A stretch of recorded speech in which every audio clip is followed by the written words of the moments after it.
sleeve was wet from getting out of the cars. All right, call the work session to order.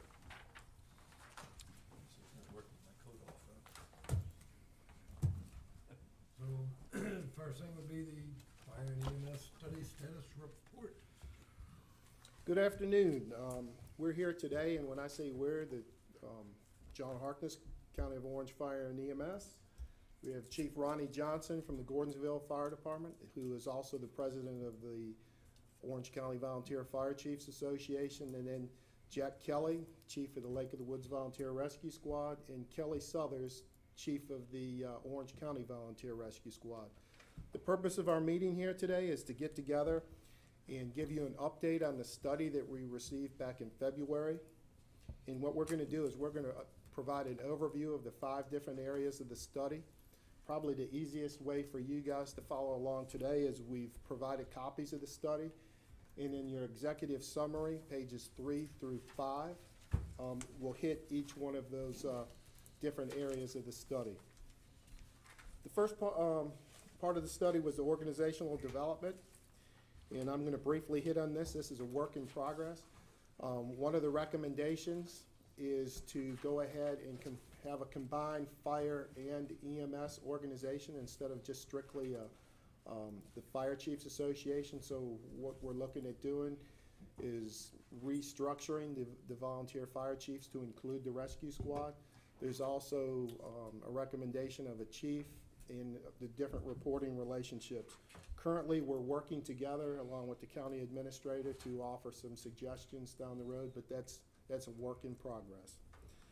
Second part of the organizational development was strategic planning. We're in the process of hiring a contractor. In fact, we hope to make a recommendation on a contractor to guide us through the strategic planning process by the end of the week. And what this planning process is going to do is going to get all the stakeholders together, stakeholders being the community that we serve, the volunteer agencies, the career agencies, county government, and to develop a strategic fire and EMS plan for the county that has both short-term, medium terms, and long-term goals.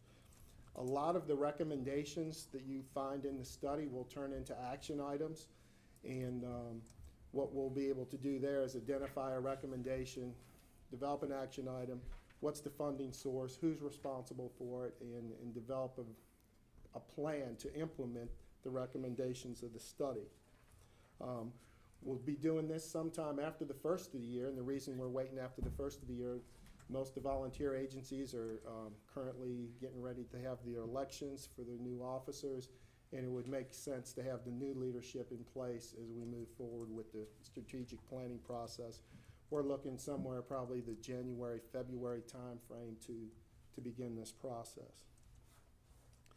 Under leadership development and succession planning, that's one item that we haven't addressed as of yet, but it's more of a training and planning issue, and I believe it will be covered in our strategic planning process. Accountability practices, and I'm going to ask Chief Ronnie Johnson to step up here with me. But on the fire side, I mean, what we're going to do under accountability practices is break it down under fire and then EMS. The current Fire Chiefs Association is working together to develop a standard set of fireground policies and procedures that all 5 volunteer fire agencies will follow, along with the career service. They're also in the process of developing training standards as far as fire officers and firefighters. One thing you have to remember on the fire side of the house, there's far less regulation and requirements on the fire side of what we do than the EMS side. On the EMS side, what we currently have in place kind of followed the recommendations of the last study, and it puts us in really good shape medically wise. We have 1 medical director for the 3 different agencies. We have 1 set of medical protocols that all 3 agencies follow, and 1 release procedure that whether you're a career or volunteer, everybody goes through the same process. And we work together as much as possible to make sure that people are successful in that release process. One of the things that we are going to need as we move forward with this is your support, and your support's going to come in two ways. One is going to be funding, and I'll just use the example as we develop training standards. If we have training standards, we have to offer that training to our providers, whether it be career or volunteers. On the volunteer side of the house, again, if we develop a standard, we're going to have to offer that training in a variety of formats to meet the individual's needs, because not everybody works Monday through Friday. So again, we would realize we'd offer the classes daytime, evenings, weekends, etc.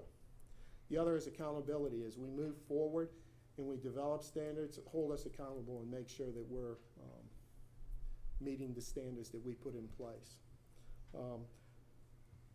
The last part of the organizational developments, the fire code and fire marshal, and Chief Johnson, I'm going to let Fire Chiefs Association speak on that one. Actually, Rick, you got a little bit more on the fire marshal stuff. He had taken some notes. I want to hit a little bit on some of the accountability practices for the fire grounds. At this current time, we already have 8 SOG policies that are in place that entails all 5 fire companies, so that we all do things the same way. Plus, there's an ICS policy in place for the county for the 5 fire companies. Other than it says 1 medical director, each fire station has its own chief, and we've been working with Chief Harkness and the association, so that we all fall under the ruling that we have under the association. And we're working on more fireground SOG policies to get those in place so that they're all the same across the county. Rick, you want to hit on the fire marshal thing just a little bit? You still have those notes? Well, thank you. I discussed before the board, I came before the board on behalf of the Chiefs Association some months ago, expressing our strong support for requesting that the county adopt the fire prevention code, which we already have a fire marshal in place, Craig Johnson, who is currently acting as an arson investigator, but he isn't able to enforce the fire codes. And I came before the board, and I'll be happy to answer any questions about it, some months ago when we talked about that, to adopt the fire code so that Craig could start to enforce the fire prevention code in the county and deal with some of the problems that we have proactively, to try to help the businesses to improve some of the problems that they may have in terms of fire code violations that interfere with the safety. The points that I made before were that the important thing about this is this impacts on our citizens, because it impacts on the safety of our citizens. It impacts on the tax base of the county, because if we lose a business because of some fire code violation that could have been corrected prior to the time they had the fire, you've lost tax revenue. It impacts on the business owner. Statistics show that 70% of all businesses that are affected by fire that have to close down for a period of time are unable to reopen, or if they do reopen, they're unable to attract their customer base back, and they wind up closing again. So it impacts on the business owners in the county. And to me, and to Ronnie, most importantly, it impacts on our firefighters. Because if a building burns because there's a violation of the fire code that could have been fixed and it didn't burn, our people aren't put at risk. And on top of that, because we've dealt with some issues here lately, some of the buildings, there are a few situations where the building is so completely outside the code that actually entering the building in any type of fire condition is unsafe. In fact, we have some buildings, my instruction to our officers is we don't go in the building if there's any smoke in the building. In other words, we've made the decision that to protect our firefighters, we're gonna let the building go, because it's that unsafe to put somebody inside in a obscure condition. So all of those things were the factors that we had presented before as reasons why we would like to see you adopt the fire prevention code and give Craig that authority to start to work with our business owners and industries in order to make these things safer, so we don't have any fires and we don't have those losses and we don't put our firefighters at risk. So. Again, before we close out organizational development, one thing I do want to highlight is a lot of these recommendations we were actually doing before the study. What the study does is reinforces and validates some of the actions we were taking. Before we move on, do y'all have any questions as far as organizational development goes? John, I do have one. It seems to me you almost need to settle the issue or the questions about the organization, your first bullet, before you can do your strategic planning. I mean, are you thinking Well, I of think- doing it in a sequential fashion like that, or? I think we have a fairly decent start. We're working together currently, again, with the county administrator, the Fire Chiefs Association. And I think as we get ready for that strategic planning process, but we're gonna have a decent vision of where we would like to go. Okay. Whatever way we do go, it's gonna need your all support, and it's, if you look at the study, it's the recognition of whether it be different positions or the recognition of the Chiefs Association by ordinance. But again, that's something we're working towards that I think as we go into the strategic planning process, we'll have a fairly decent handle on. I'm not sure that I wouldn't think of it going in reverse. The strategic planning ought to be done first. Well, I thought of that as well, but the way he characterized the issue of putting fire and rescue together under one hat and these kinds, I mean, Well, I think putting them together under one organization, in fact, sometimes they function that way anyway. Fire chief, or the rescue chiefs attend the meetings, and so, but I think, understanding what you expect the fire and rescue public safety to do in the county.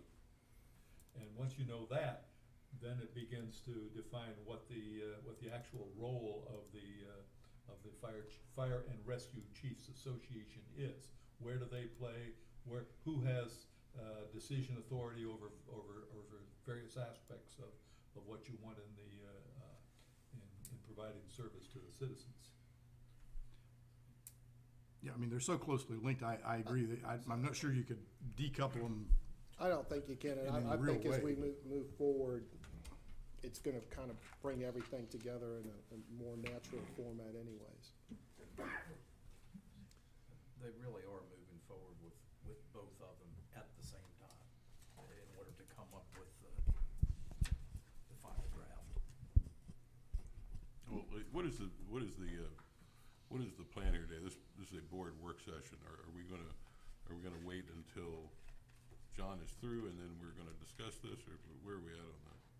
Whatever your pleasure. I mean, you can start asking questions, and again, it's an informalness, and we wanted to bring this forward just to bring this back, show you the status of it, and if you wanna make some questions or observations, that's certainly appropriate. My plan was, if it's okay with you, is to do each one of these sections, take questions specific to that section before we move on to the next section of the study. I mean, I think the board needs to decide what we wanna do here. Well, I guess let's hear him and see what he's got to say about the various aspects, questions, rather than make any deliberations as Jim and I were doing just a minute ago. Yeah, I think let's hear the package. It'll give us a better idea, I think, Better idea of what? of what we're trying to accomplish and then what we need to discuss. And some of these, as we get down into the different subjects further on in the study, there is gonna be some planting of the seed as an example of some things that we might need in the future to be successful in addressing. I'll just use like the example of training as an example. Next section of the study was communications, and it's pretty much broke down into two different forms. The first is interdepartmental communications. And the one thing I do disagree with the study made it seem like there's a lot of mistrust between the different volunteer organizations, the career service. I think overall, we have an excellent working relationship. Anytime you have people, there are gonna be some communications issues. Because we're operating with different organizations on different schedules, there can be some problems. That being said, we are working together to address those issues and improve communications. But again, if one thing in this study that I disagree with, I think it was characterized that we don't have, or there's a little bit more distrust than actually exists. And if anybody wants to. I have to agree with you. We do work together very well. The second part, and I'm not gonna spend a whole lot of time about it, is the dispatch and radio system. As you well know, we have hired a consultant, and we're in the process of evaluating the radio system. That's a work in progress, and I think this one, unless there's some further discussion, you're pretty much up to date on what we're doing communication-wise. Just so the board knows, as Stephanie and Glenn and I work through a draft CIP, we've certainly, there's been several different projects that all stem from the emergency communication system. We're trying to streamline things and get it into kind of one project that we can move forward on. And I think you'll see the CIP reflecting this kind of methodology of design, cost estimates, financing vehicles, and then implementation. So this is a multi-year project that we're actually starting now, that we'll be moving forward over the next several years. Any questions on communication? Moving on to the, Money in your budget? moving on to the next, the training. Coordinated training program, and I'm gonna just make a brief opening statement, and I'm gonna turn it over to Ronnie to let him highlight some of the successes that we've had on the fires training side, and then have both volunteer rescue chiefs speak on the EMS side. One of the things that the study did recommend that will be coming to you in the future is to have a dedicated training officer. That dedicated training officer is gonna be a person that is gonna coordinate training countywide. Currently, the Fire Chiefs Association has a training committee that's developing some firefighter and officer type standards. And let's say we have a block of classes that we've identified. The role of this training officer would be to schedule those classes and offer them in a variety of formats. That being said, we are doing a lot together as far as our training initiatives, and Chief Johnson, if you'd be so kind to talk about some of our successes and what we're doing on the fire side. Okay, as John pointed out, the most of the classes that we've already worked together on is the Pico and Sticko class, which is development on who's going to ride in the right seat, what to be looking forward to, what to look for. We've had already had a 2-day officer development class, which the attendance on was, I think it was over 25. The county, with John, we bought a forcible entry prop that we use, everyone trains with, get a chance to pick it up, take it to your station, learn different ways to get into people's homes or businesses. And the other training equipment that we've worked on to get. We do have a committee in place through the association, excuse me. A training captain or a training officer from each fire station has made up a committee with the association's blessing. They're gonna go ahead and find out what types of training we're gonna need. Maybe we can coordinate those when we do get a training officer. If we can find a way into the budget to get a training officer for the county so they can line the classes up, but we're just gonna take recommendations from the training officers in the county, in the volunteer fire stations, to find out exactly what types of classes that we do need. These are just some of the ones that we've done already and worked together on. We already have a Firefighter 1 class every year that is funded through the Department of Fire Programs. This year with the budget issues, that is gonna be the only class we're gonna be able to get through the Department of Fire Programs this year. So anything that we need for our firefighters in the county, gonna have to come from either our association or with help and support from the Board of Supervisors here. So hopefully from the committee standpoint and the classes that they come up with, whether or not we do have a training officer now or later on, that some of those classes can be funded through you all. Thank you all. On the EMS side, Chief Kelly or Sellers, if you would mind coming up and saying a few words how we're, again, working together. Well, the relationship with the career staff and our volunteers is really good as far as positive, super with training. Oftentimes, career staff will come over and actually help training during duty hours when the crew is there in station. Everybody except Lee, he doesn't need any help.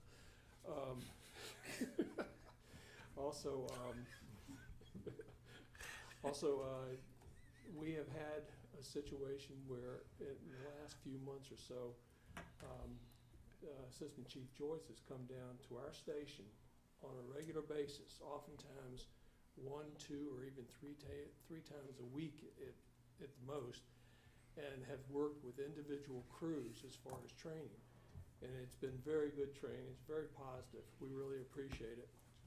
We have just started a new EMT course about a month ago, and we have gotten really positive support from John. I mean, Chief Harkness has really been there when we need him. Our lead instructor had a stroke a little over a year ago, and he's doing a great job, but last Thursday, all of a sudden he got real sick, and he does every once in a while because of he's not healed up from the stroke yet. And made a call. Chief Harkness had the schedule changed around to have somebody come in to 29 to cover, so Peter Rustin, who's a certified EMT instructor, came over and taught that class just out of the box. You know, he didn't have too many hours of advance notice. And he's made this kind of support very, very, it's been there for us. So we can't complain about the support we're getting from these gentlemen on that. It's been very, very helpful. That's it. Kelly, did you have anything you want to?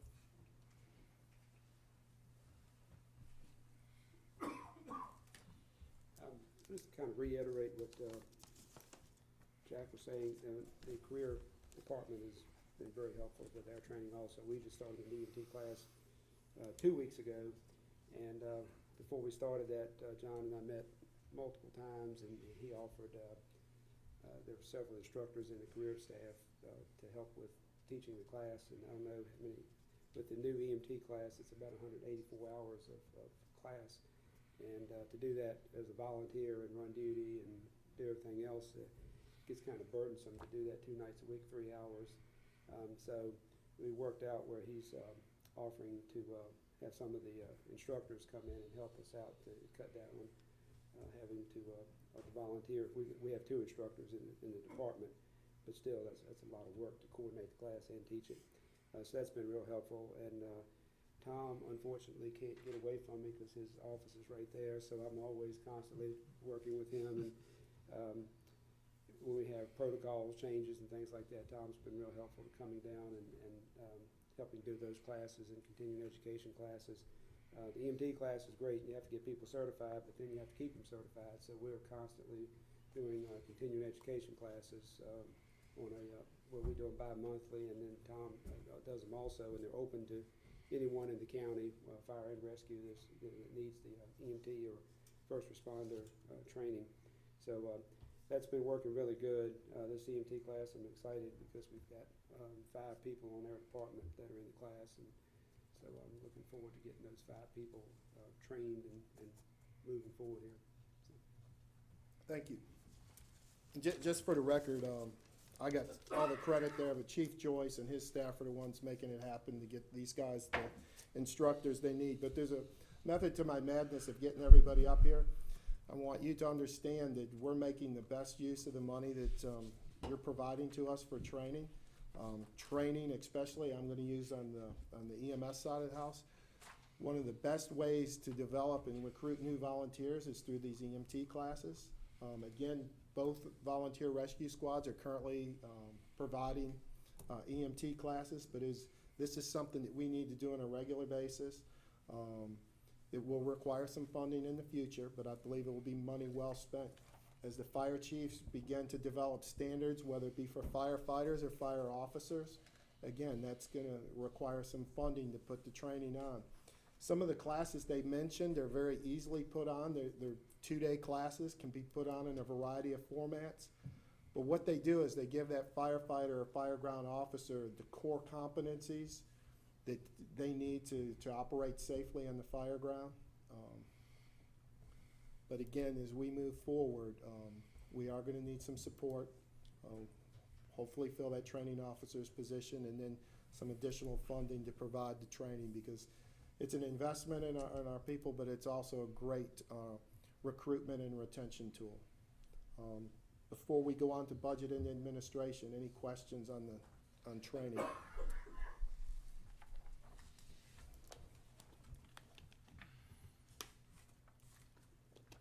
Under budget and administration, I'm just gonna start off, and this was echoed by the study team. Overall, the County of Orange does a very good job providing funding to our volunteer agencies. We provide both direct and indirect funding, and then, some of the indirect funding is, I'll just use like how we're working together to accomplish and provide training. Obviously, the direct you're well aware of. But anything that we can do as a county to increase our funding by picking up expenses of the volunteer organizations, what it does is it frees them up to focus on their core mission instead of fundraising. It's gonna allow them to focus on providing fire and EMS services. If you read anything recently about volunteer recruitment and retention, the fundraising efforts that the volunteer agencies are required to do does create some stress, and it is one of the reasons when you look at why people leave the volunteer fire and EMS services. It is because of at times, the amount of fundraising that goes on. Chief Johnson, if you wouldn't mind talking about some of the recent purchases of the fire services and some of the central purchasing things that we've done. All right, under the, currently there's 5 fire companies in the county. 4 of those have purchased new fire apparatus. Either by January or February at the latest, there will be 4 new fire trucks in the county. With that being said, somewhere in the neighborhood of about $2.4 million for those 4 pieces of fire apparatus. That seems like a lot of money. It is, but that's a lot of hours put in to, hamburgers and hot dogs to pay for those, plus the help from our board of supervisors from some of the funds that we get. Some of our capital line items, things that we've been working on, that we work together on to save taxpayers money and easier to work out with the board of supervisors. Turnout gear, we have a contract in place where we purchase turnout gear for the 5 fire companies. Fire hose, we just recently did a contract, put a bid out to purchase fire hose. Just about everyone in the county, all 5 fire companies had to purchase new fire hose. One is they were out of date because we do or did not pass the hose pump and ladder test, which is another thing that we do, all 5 fire companies do. So we had to purchase some new fire hose, so we sent out got the best price that we could on the best hose that we felt was needed for our fire companies. The other thing that we did in central purchasing is that we have a bid getting ready to go for SCBA. We're already doing that now. We purchased through the county. All 5 fire companies utilize the same SCBA. Those of you that already know that we're getting ready to do that contract again, and already hit on the hose pump and ladder test. Well, there are other issues that we're trying to work on together, whether or not it's going to be consolidating through the county where we can do our electric bills together, maybe do fuel, diesel fuel for all of our fire apparatus. There are a few stipulations that I have, me personally, because that's what I do for a living, is work on diesel vehicles. But I would not sell the fire company or ambulances short by using a lesser grade fuel. That's going to be the stipulation when you all see that come across your desk. That's going to be a stipulation that I have. We're working on other issues that we can turn into the board of supervisors to streamline central purchasing also. One item that we didn't cover was I know the fire chiefs and Orange Volunteer Rescue Squad are interested in supporting the line item as far as replacement equipment for the fire and EMS companies. Again, by doing that, we're taking the fundraising burden off of them and allowing them to focus on their core functions. And as we move forward through the capital improvement process, I'm sure you'll hear some more about it. Yeah, that was under the, just under your apparatus. Yeah, because I already had some people, we're already doing some little checking in on that about having fire apparatus being the same. When I said about $2.4 million on 4 pieces of fire apparatus, find some kind of way where we can consolidate units so that they're all the same on a front line or a Class A pumper. We're gonna already talk to some people about getting them on a committee that will all fire trucks not all of them, but a piece that the county, and say we end up, the county wants to start purchasing, we can take that 2.4 million, maybe buy 5 for still less than that. I'm not saying we're gonna cut ourselves short, but we're working on a way that we can strategically do that. Just in closing, as far as the budget and administration goes, we are doing some things, again, to, when possible, purchase things as a group so that we can control cost and get the best bang for our buck. And also, again, just bring to attention that as a county, if there are certain expenditures that we can pick up, it's gonna help the volunteers so again, they can focus on their core missions. Any question on budget and administration? Yes. One of the recommendations was to talk about restructure the current funding model for the Fire Chiefs Association, transition of the funding allocation to the county, and one other was require annual or biannual financial audits on the, any action or any plans along those lines? Let's hit the audit first. Some of the companies have been receiving yearly audits. It's just part of the way they do business every year. Other companies are in the process of looking at doing an audit. It's a good business practice and it should be highly encouraged. As far as the funding, and again, I don't want to speak for the Chiefs Association, but Ronnie, if you want to validate, the Chiefs Association currently is happy with the way that they're receiving their funds and distributing amongst the different fire companies. Which is inconsistent with the, That recommendation. That is inconsistent with that recommendation. They're, again, they can jump in here in a second, but the reason being is. I just want to make sure that was a conscious decision to stick with the current funding model and not to go to this As far as, recommended. and again, I'm gonna use the Chiefs Association, how they divvy up their funds. There is a gap in the way that, the number of calls that they run, but they all feel that their set expenditures are the same. They have to have a building, they all have light bills, and they feel. That's fine. That's fine. And again, Yes, sir, the thing about the way that the funding is, if a fire company only runs 150 calls and then the next fire company down the road runs 800 calls, either way, they have to have fire trucks.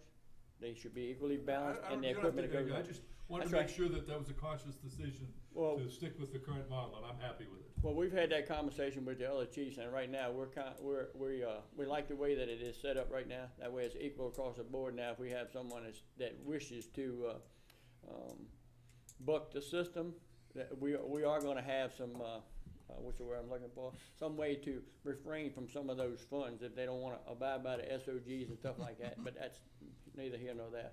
But we all working, we do like it the way it is. Okay. The one other thing is the audit, that is crucial anymore. If you look at some jurisdictions nearby, that, one jurisdiction's had, 3 people go to jail over, inappropriate handling of funds, I guess is the best way. It protects the county, the fire companies, the individuals, everything. and that's something that, again, that we're moving forward with that, and One thing I would suggest there, though, is that there are many different levels of audit.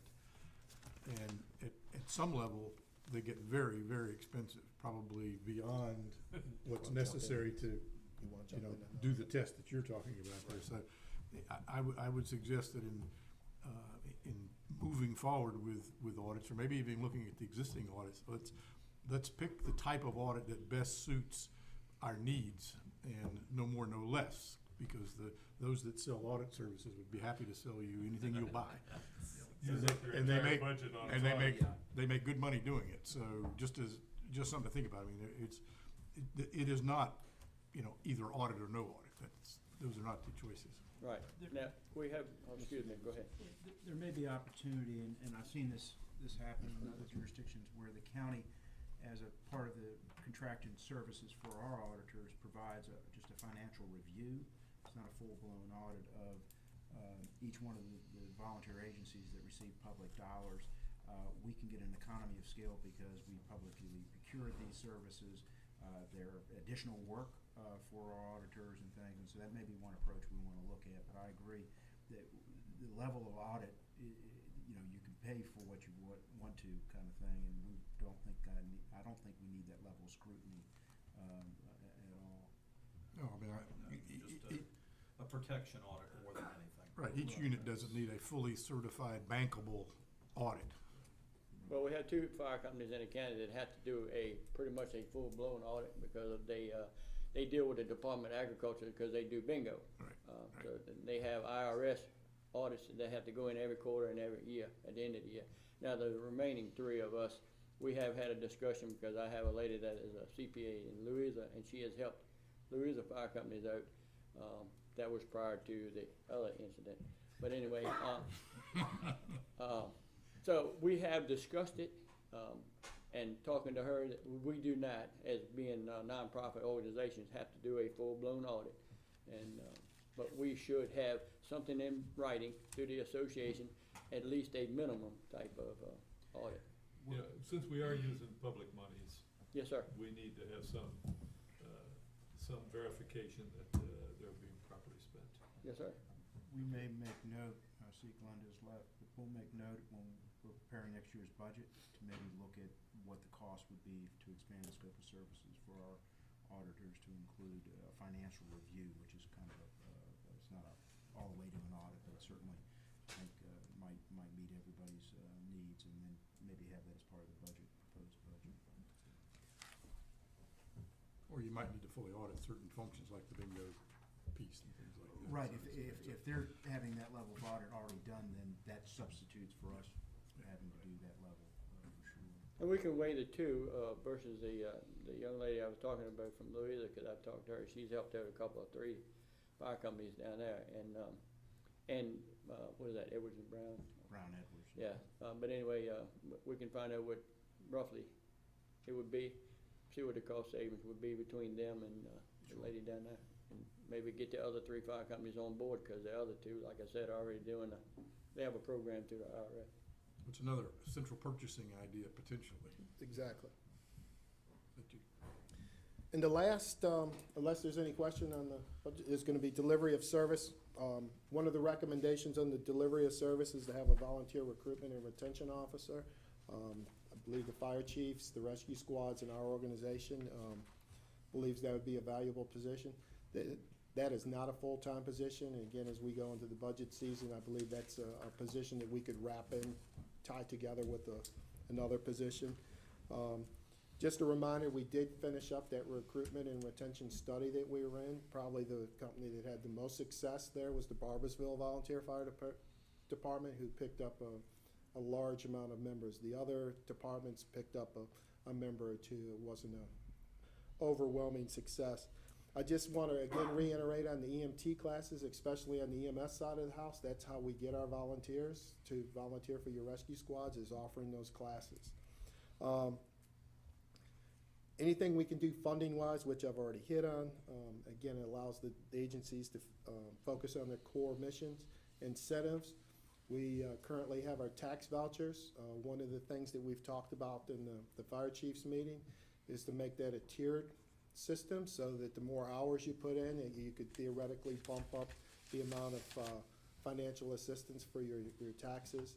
And we're starting to talk about some other incentives. The other things, when we increase funding or are able to pick up some of these large expenditures off of some of the volunteer fire and EMS agencies, when they have those funds, there's also some things they can do internally to offer incentives that we might not be able to as a county. So we need to be just thinking a little bit outside the box there. It talks about SOGs in there. I think we've already discussed that. We're, I think, very good on the EMS side. Fire side of the house was working before and continues to work to get the SOGs in place. The last thing I want to hit on delivery of service is staffing.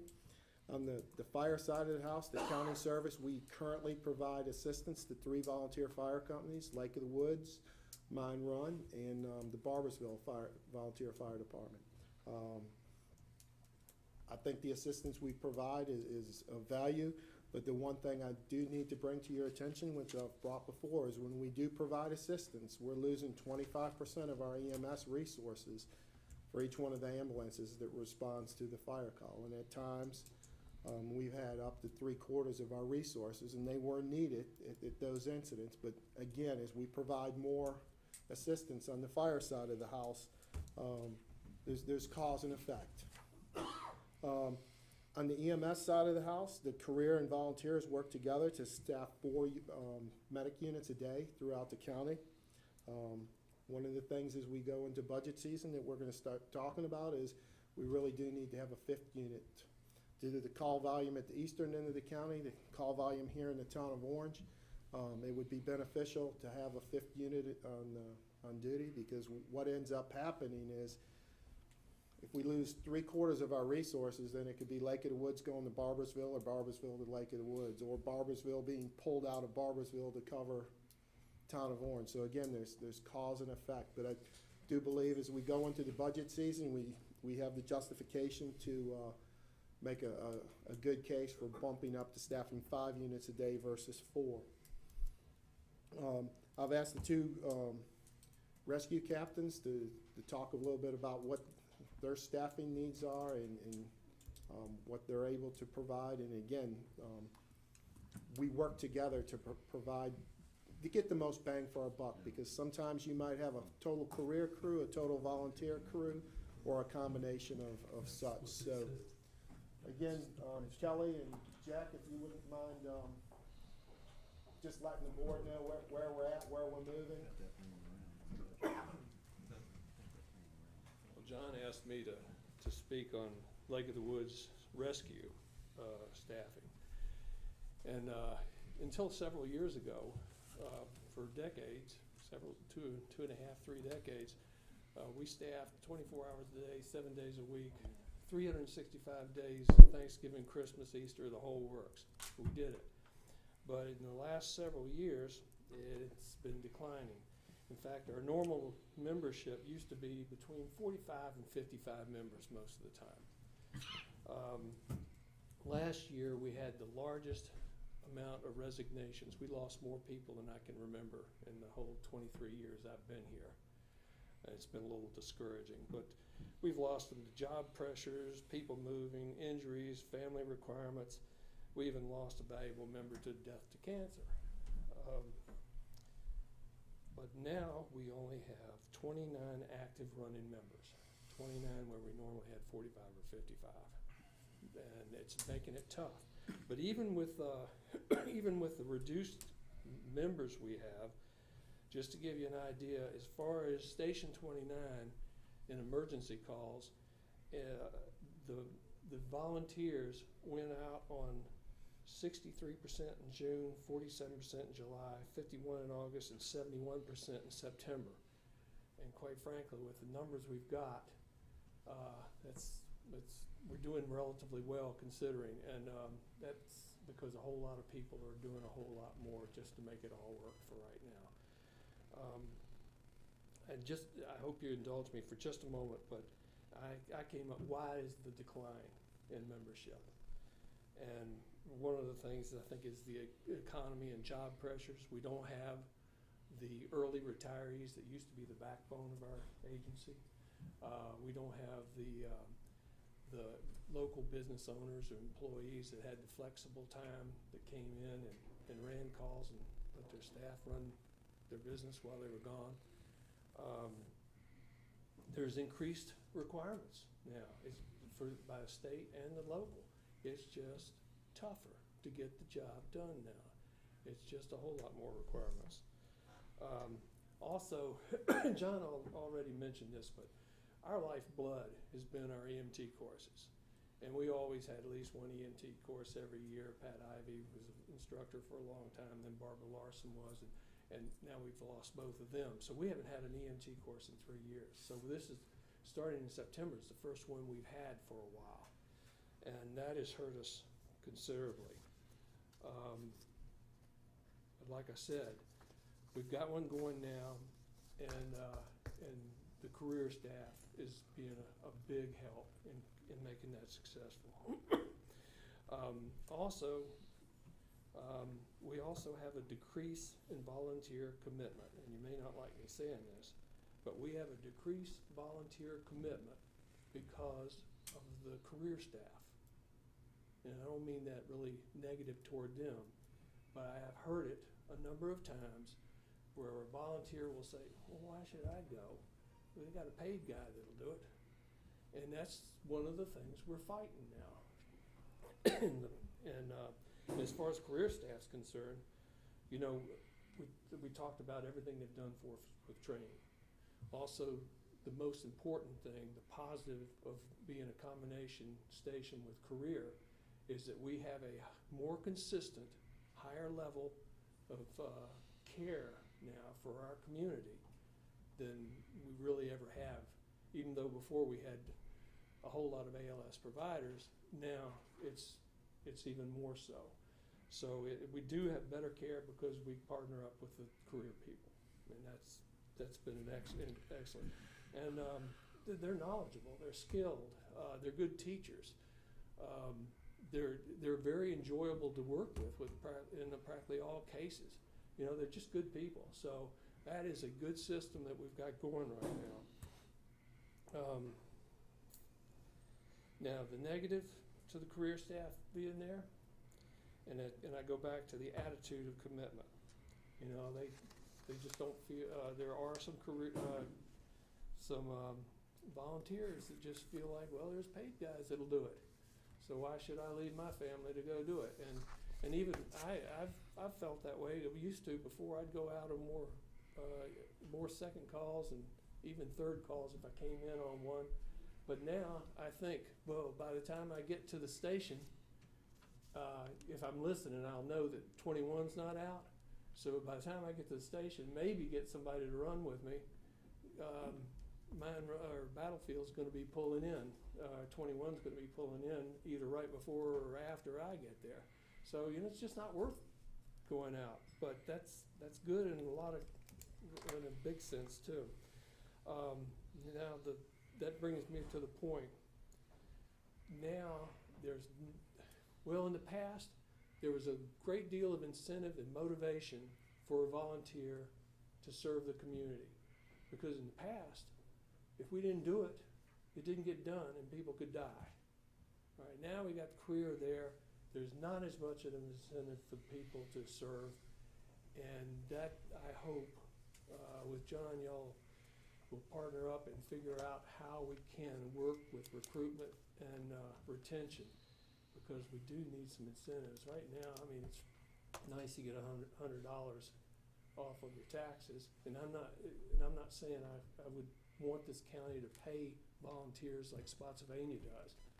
I don't believe that personally, but there's got to be some things that would give people a little more motivation to serve, other than just the good warm fuzzies.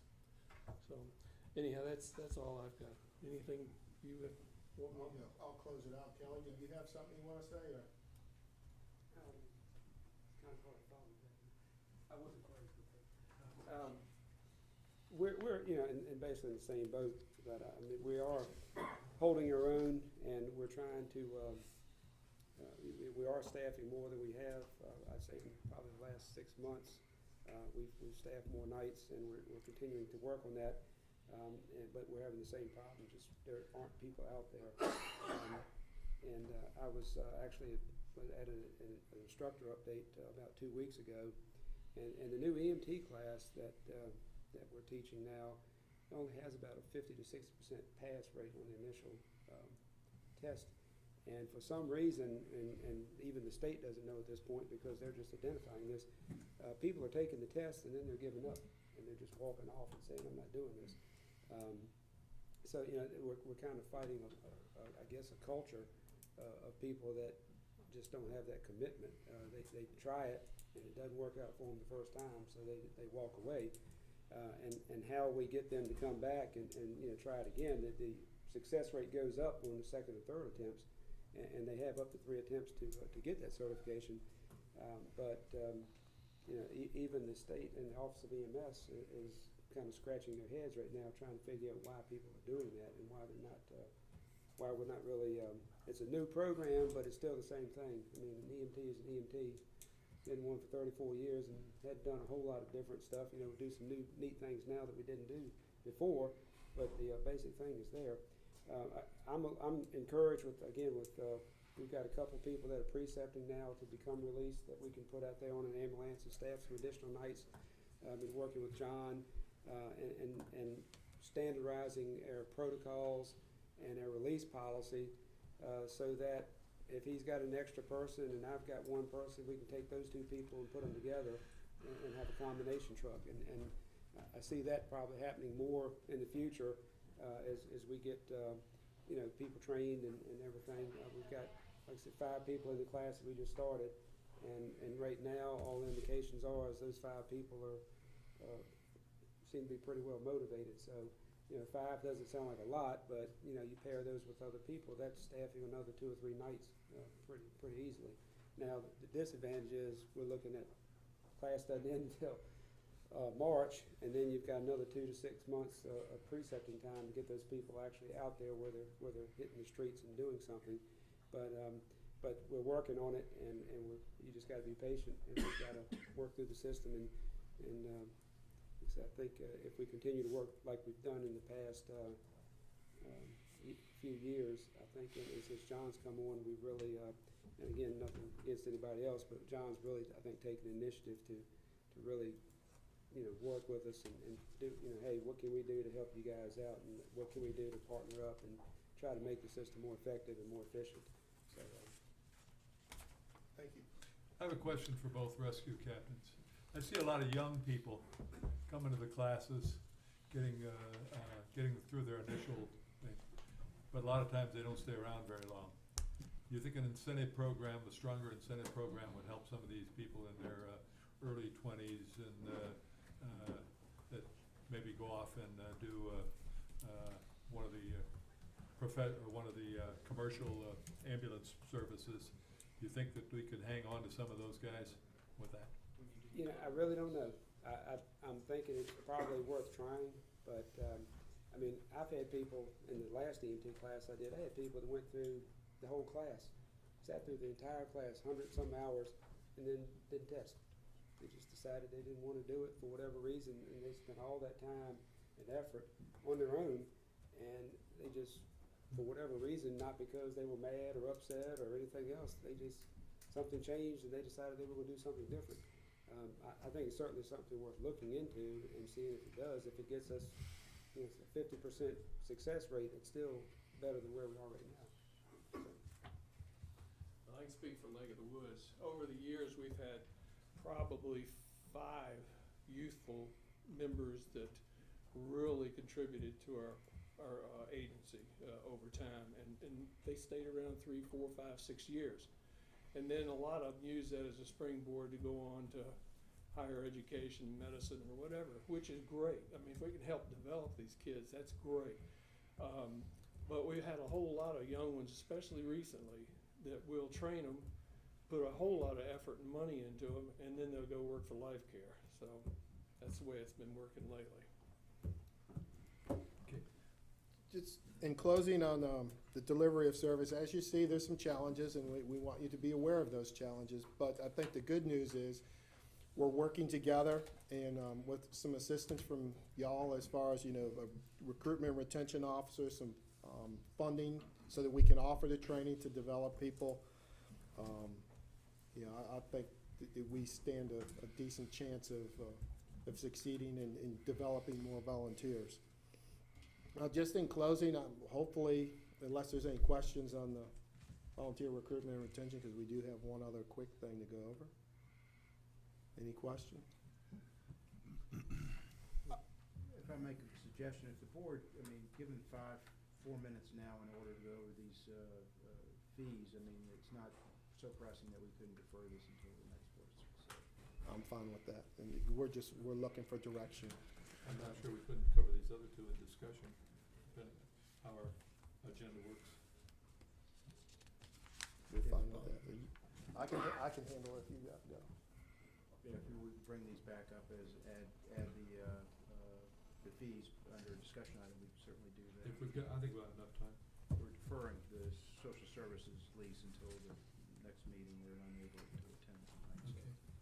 Well, just in closing, I think overall you can see that the volunteer and the career services are working together to provide the highest quality of fire and EMS services to the county. And again, hopefully we've identified some things that as we get into the budget process this fall, that you'll have a little bit better understanding of why we're gonna ask for certain things. And again, if there aren't any questions, we appreciate your time, and we'll give you a couple minutes for a break. Thank you all.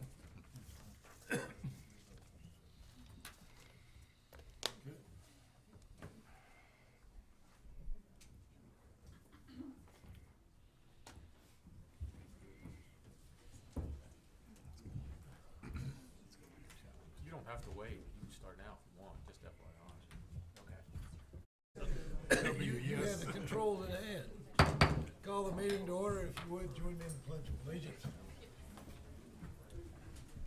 I pledge allegiance to the flag of the United States of America, and to the republic for which it stands, one nation, under God, indivisible, with liberty and justice for all.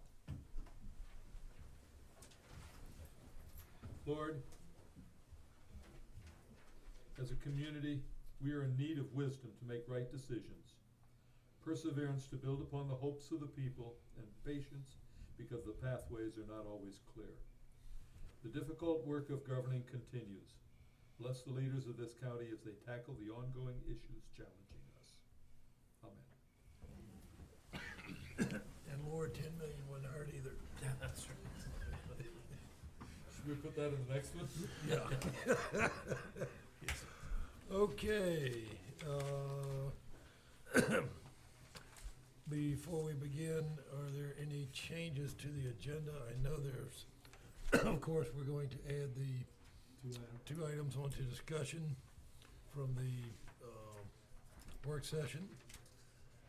Also, we have item 7B has been moved to the 28th due to the unavailability of someone from social services. We have any other changes? I'd like to delete item 12A. Okay.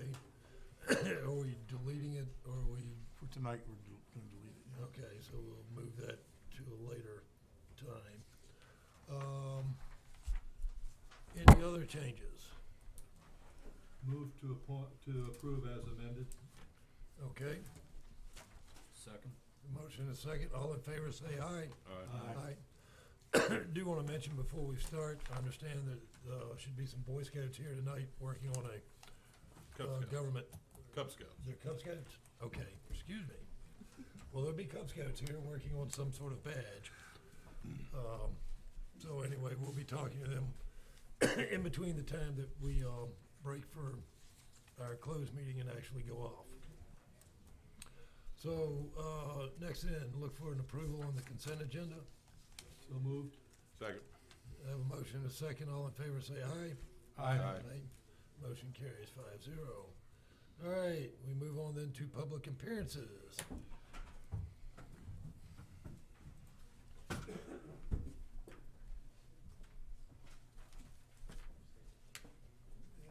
first, we have a presentation, appreciation for Donna. I'd like to read this. Y'all bear with me, my voice is not yet recovered. Whereas Donna H. Tuning, age 56, was born May 10th, 1958, in Charlottesville, Virginia, and passed away on June 6, 2014. And whereas Ms. Tuning began her career with the Orange County Commissioner of the Revenue's Office on June 1st, 1976, serving as Deputy Commissioner, and later as Chief Deputy, and was ultimately elected as Commissioner of Revenue in 2003, where she served until her untimely death. And whereas Mrs. Cheney was a member of the Commissioner of Revenue Association, the Virginia Association of Assessing Officers, the Virginia Association of Local Elected Constitutional Officers, where she was always eager to learn more about her job and make sure that she had the most up-to-date information. And whereas outside of work, Ms. Cheney was an active member of the Zion Baptist Church for many years, and whereas in her 38 years of service, and at all times, Mrs. Cheney demonstrated a devoted interest in the welfare of her community and the people she served, and left a lasting contribution to Orange County through her service, example, and dedication. Now therefore be it resolved on this 14th day of October 2014, that the Orange County Board of Supervisors expresses deep appreciation to Two, in recognition of Donna H. Tuning for her zealous service as an honored and respected community leader and for the legacy she created in Orange County.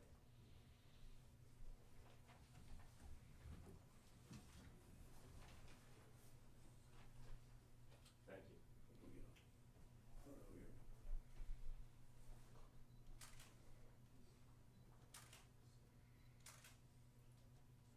Thank you. Yep, thank you all very much.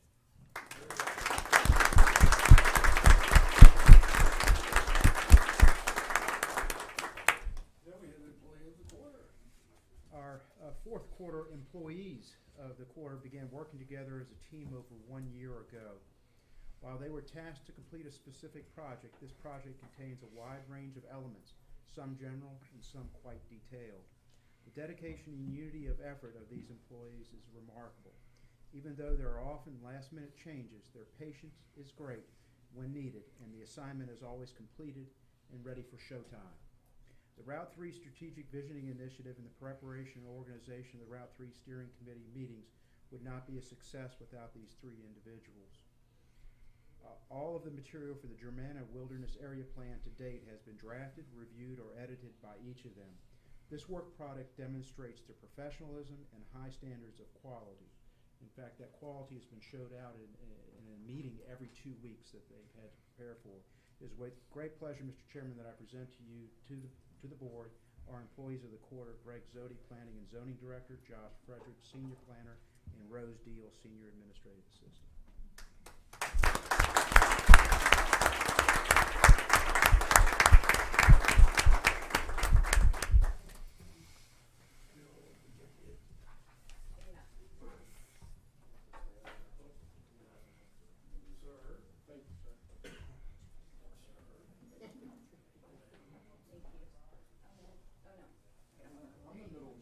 Rose between two candles.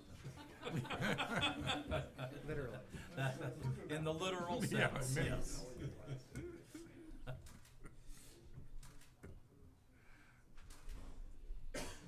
Thank you all.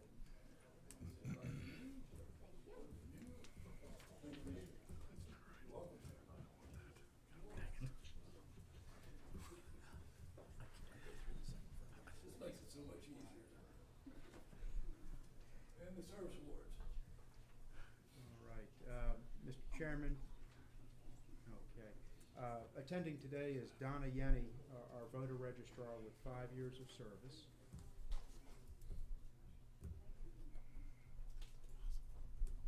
Hard to believe it's been that long. Thank you.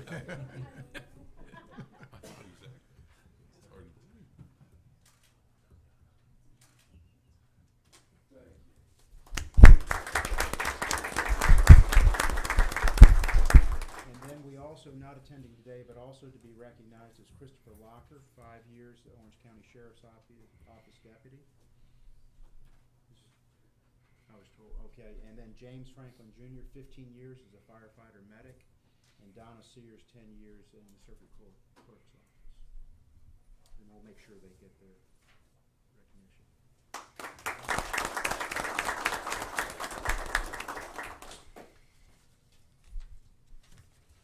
The spotlight.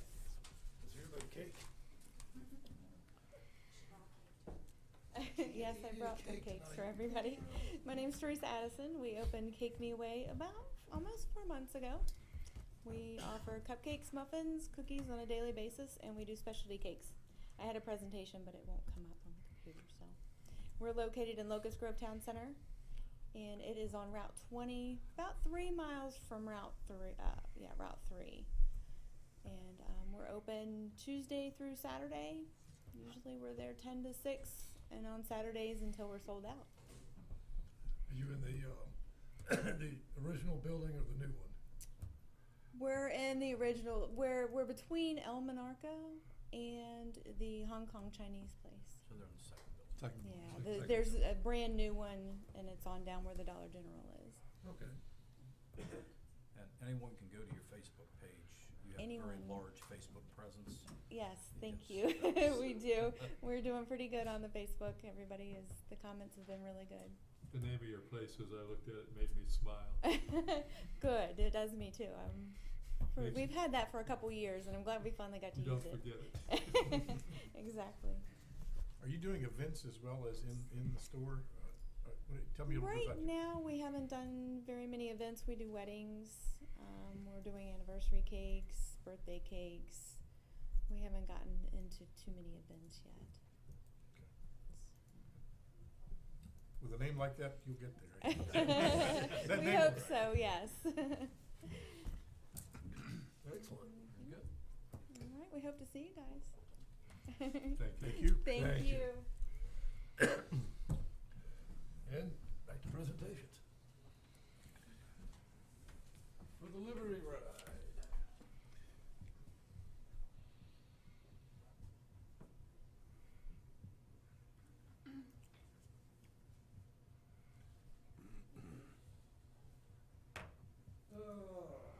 Resolution of appreciation. What?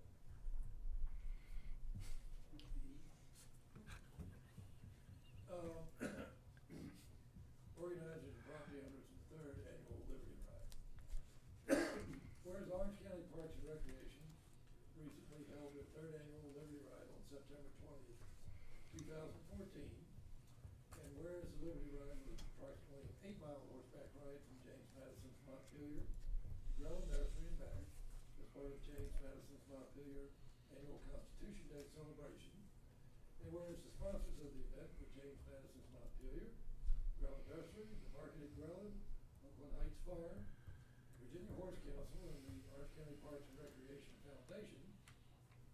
And whereas the Liberty Ride had 51 participants with horses and included riders such as Senator Bryce Reeves, Delegate Ed Scott, Supervisor Jim White, and whereas the Orange County Board of Supervisors would like to extend their heartfelt thanks to local landowners, the National Trust for Historic Preservation, James Madison's Montpelier, and Garland Holdings LLC, Grellen Nursery, for the use of their property and making sure that safety was the #1 priority of this event. And whereas the Orange County Board of Supervisors would also like to extend their heartfelt thanks to Mr. David and Sally Lamb for supplying and trailering multiple horses and guiding the participants of the third annual Liberty Ride, ultimately helping to make this event a successful one year after year. Now therefore be it resolved that the Orange County Board of Supervisors hereby extends its appreciation and admiration to the Orange County Parks and Recreation Foundation, the sponsors, local landowners, and the many volunteers for their outstanding work and involvement in making the third annual Liberty Ride a jubilant and successful event.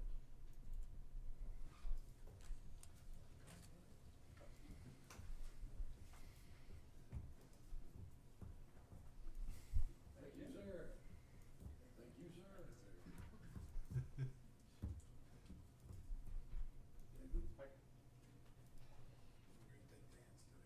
Okay, that work?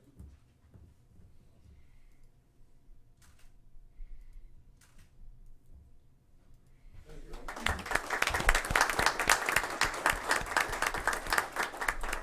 Dan Gregg couldn't be here tonight. He sent an email to me and said, we have a big event at the market this evening, so we will all be involved here.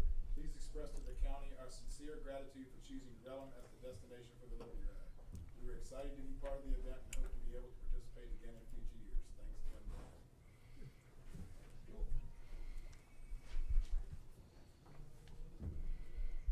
Red Ribbon Week, okay.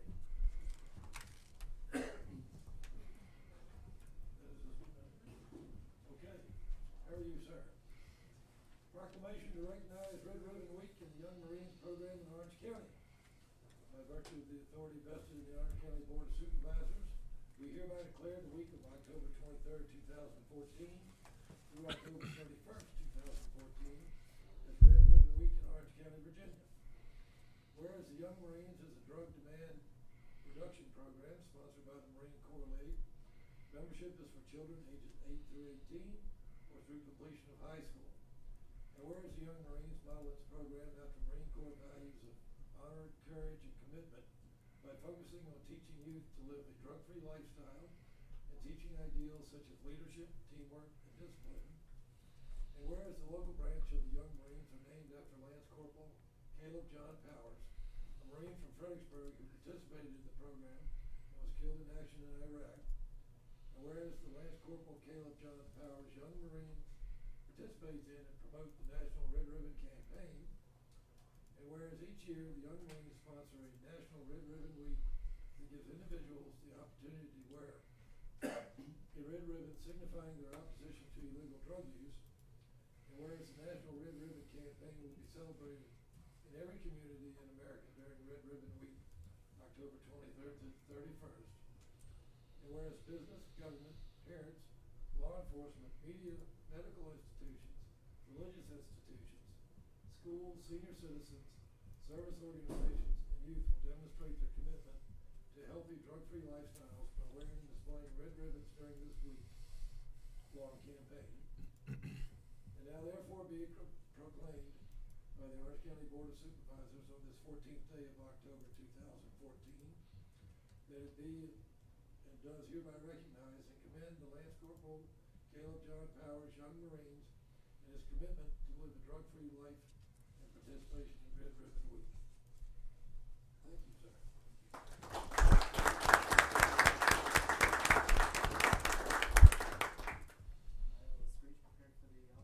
Certainly.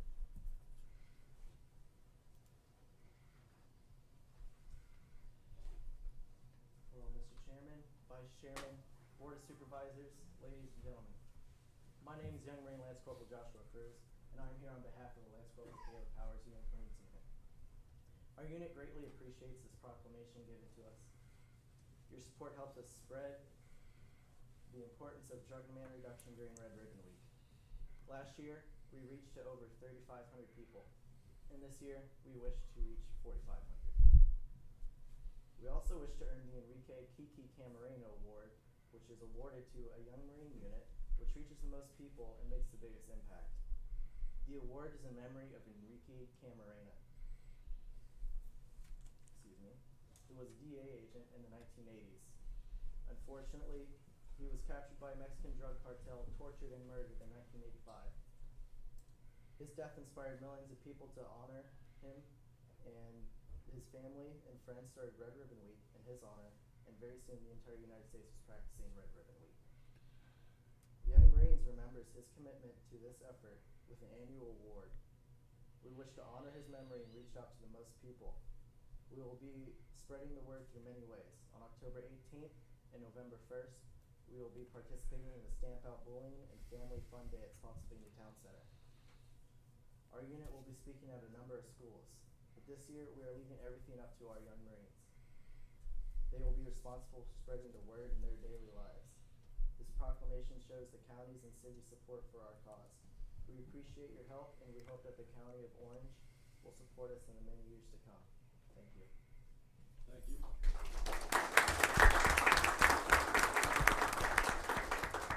Do we have any red ribbons to hand out to people who want to wear them during that week?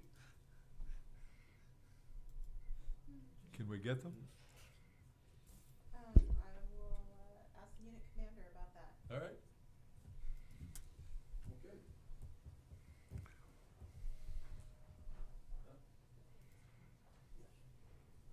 Okay. I have a resolution of appreciation for Mr. Zodi, since he has decided to leave us. Whereas Greg B. Zodi passionately served as Planning and Zoning Director for the County of Orange, Virginia, since January 2011.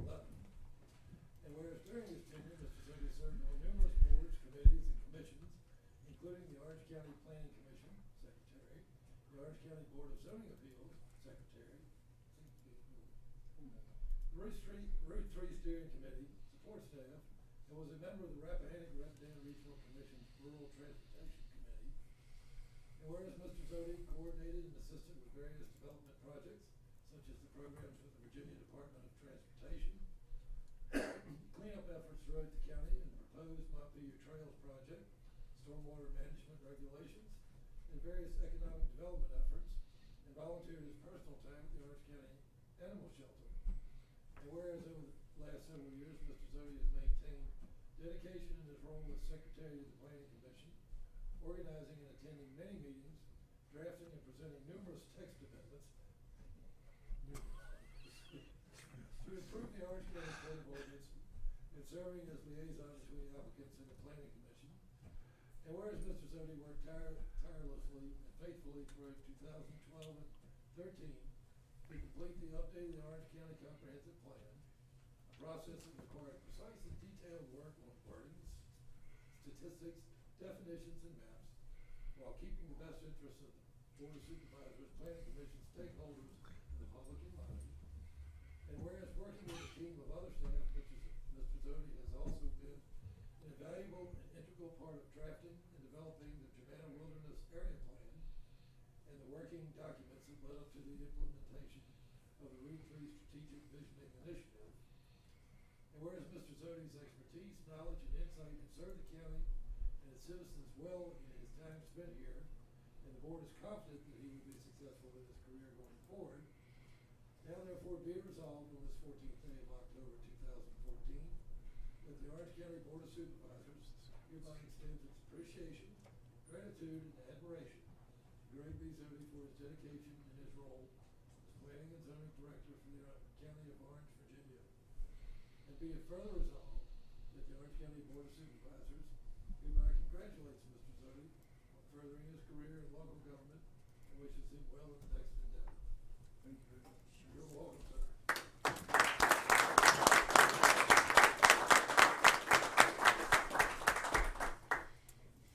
Oh, I didn't say you could leave. Thank you very much. And sir? Oh.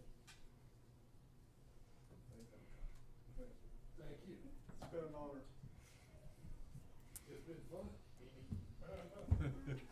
Well, my back's finally getting stronger again, so thank you. All right. Fire EMS employees. Okay. Good, I think this has been on my voice will stay. Okay, a resolution of appreciation for Tim Bullock and Evan Snyder. Whereas Timothy Bullock and Evan Snyder are both Orange County employees serving as firefighter medics for the Department of Fire and EMS. And whereas oftentimes it is understood that serving in the field of public safety can put one in a difficult and or dangerous situation. And whereas late one evening on May 2014, Mr. Bullock and Mr. Snyder arrived at an incident at the Orange County Sheriff's Office where an officer was attempting to detain an intoxicated criminal who was aggressive and belligerent towards the officer and who was resisting arrest. And whereas Mr. Bullock and Mr. Snyder assisted in apprehending the criminal, which involved a struggle in the middle of Route 20 during the dark of night and ultimately leading to the criminal safely being subdued. And whereas the sergeant of the Orange County Sheriff's Office desired that Mr. Bullock and Mr. Snyder be recognized for their quick thinking and assistance in what could have easily been a more dangerous situation, one where someone could have been seriously injured. Now therefore be it resolved on this 14th day of October 2014 that the Orange County Board of Supervisors, the Orange County Sheriff's Office, and the Department of Fire and EMS hereby extends their appreciation, gratitude, and admiration to Mr. Bullock and Mr. Snyder for going above and beyond the call of duty, assisting a fellow public safety official in helping to swiftly and carefully defuse a dangerous situation.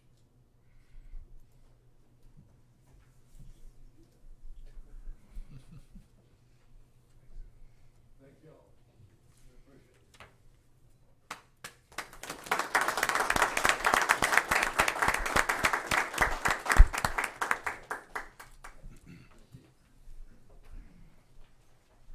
Now we get to meet Tony.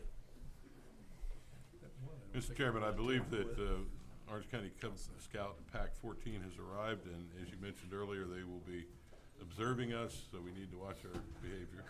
And as I'm looking at Lee, and at the break before we go up to dinner, we will have a brief question and answer session with them. So we look forward to that. Excellent.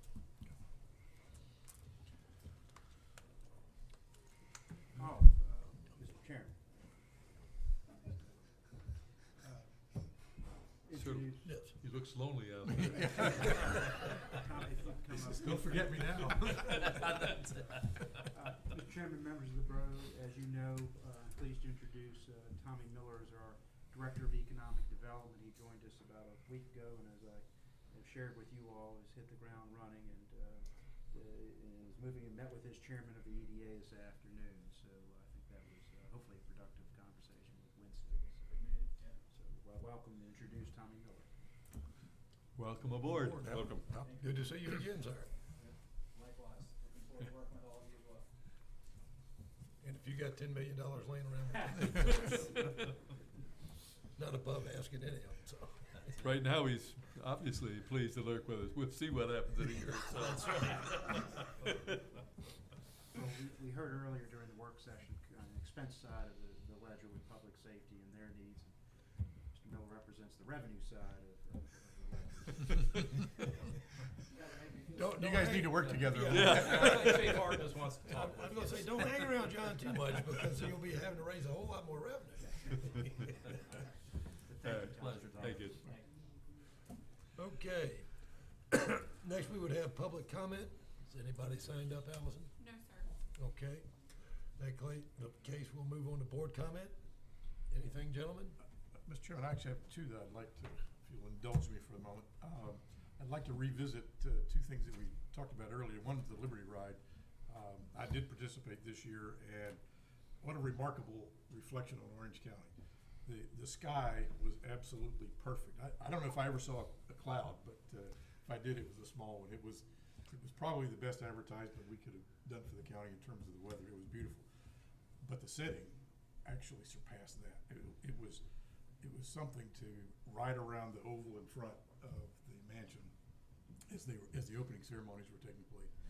And then we had a great ride on trails that were maintained by all volunteers as well as Grelin staff that did a great job of organizing it. I don't know the numbers, somebody might, but I know that the overwhelming majority of the people that were there were from out of the county. And at least that was a preliminary number I was given. And so it's a great event, and it's caught on, and I think largely through the efforts of David and his horses and the folks at Montpelier and Grelin, and of course our own Parks and Rec department. It is a tremendous amount of work to pull that off. They don't make a lot of money doing it, but the benefits, I think, are superior to the county. One other quick thing, I'd like to revisit the employees of the quarter. Unfortunately, one of them has left now, but for the last 16 months, this Route 3 visioning initiative, I've got your voice problem tonight for some reason. I don't normally have that. Has been a heck of an effort. We decided many months ago to take on this project internally, meaning with the staff, Lee and I to some extent. We get out in front, so we get some face time, but we don't do as much of the work. And the steering committee reps from the Planning Commission and the EDA. It's really been an effort to make you proud. People have worked hard. The group has had good debates. We've made progress. There's a product now that I encourage you to take a look at that's online. It isn't finished, but there's a lot there to think about and to chew on, and it's largely as a result of the 3 staff members that were up here a little bit earlier. So, great job, guys. And Rose. I do have one thing, Mr. Chairman. Certainly.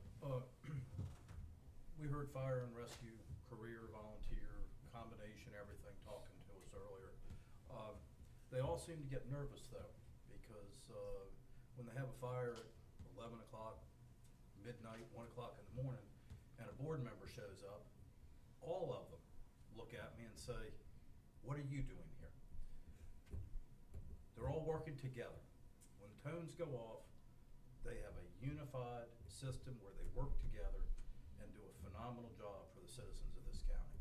Most recent one was a fire in Lake of the Woods that after a thunderstorm, and when I showed up over there, they had command structure set up, they had people inside, they had EMS staff, and they all do a phenomenal job together.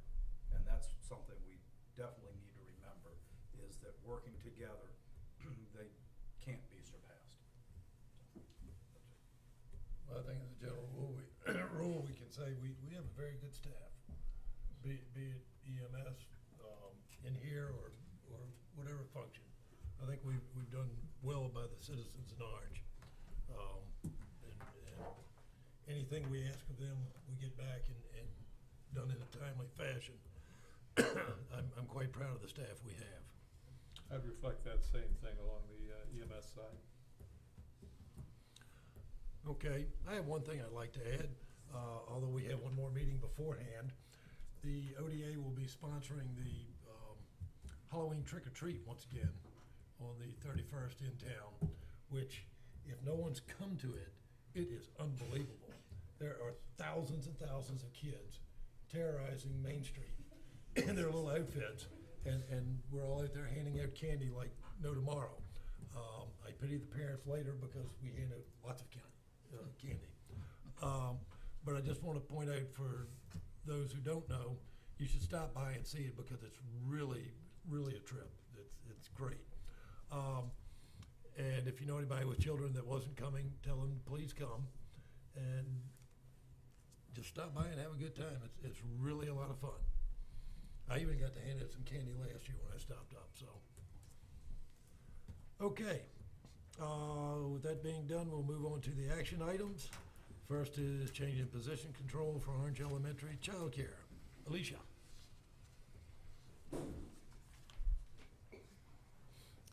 Good evening, Mr. Chairman, members of the board. Thank you for letting me come speak with you this evening. I am here to respectfully request an additional staff person for our Orange Elementary Child Care program. At this time, we have 2 teacher's assistant positions that are filled with staff who are currently away at college. They are very good employees. We would love to keep them on board. The problem we have is some of the children we have, when the numbers get up, we need that 3rd staff person, and they're just not there to help us. They do plan to come back over Christmas break, fall break. In fact, one of them's there today because it's her fall break, and next summer. And so we'd like to add another position to help in the meantime. It's already covered with what we budgeted in the in this year's budget. It's all covered by fees, so we don't have to allot any more funds for the program. It would just be the additional staff person. So moved. Second. Any further discussion? All in favor say aye. Aye. Motion carries. Thank you. You're welcome. Okay, 7B has been moved. 7C, Orange County legislative priorities. Mr. Chairman, members of the board, I came to you with a draft of our 2015 legislative priorities. You gave me some direction in that there were 2 areas, three things that I needed to revise or add. At your direction, I included a priority under economic and workforce development dealing with broadband, particularly the last mile issue as an economic development project. And then under taxing authority, under finances, there was essentially, this is doing 2 things. One, it's Orange County supports keeping its existing tax authority and not to diminish it, but then also putting forward that the county would support legislating granting counties equal taxing authority to that of cities and towns. And lastly, there was some discussion about blanket approval or support of VACA's legislative priorities. So the board determined that may not be, some of those priorities may not serve the county's interests as opposed to other communities, and so we just wouldn't have that as part of our program, though there could be opportunities where you would support individual priorities of the state of Virginia Association of Counties. So that's what I brought back to you based on what you told me.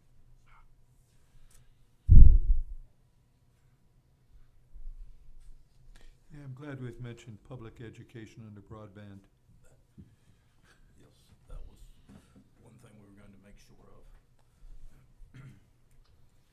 Perhaps let me just read that. The availability of broadband in a community will serve as a positive influence in advancing a community's economic well-being and quality of life.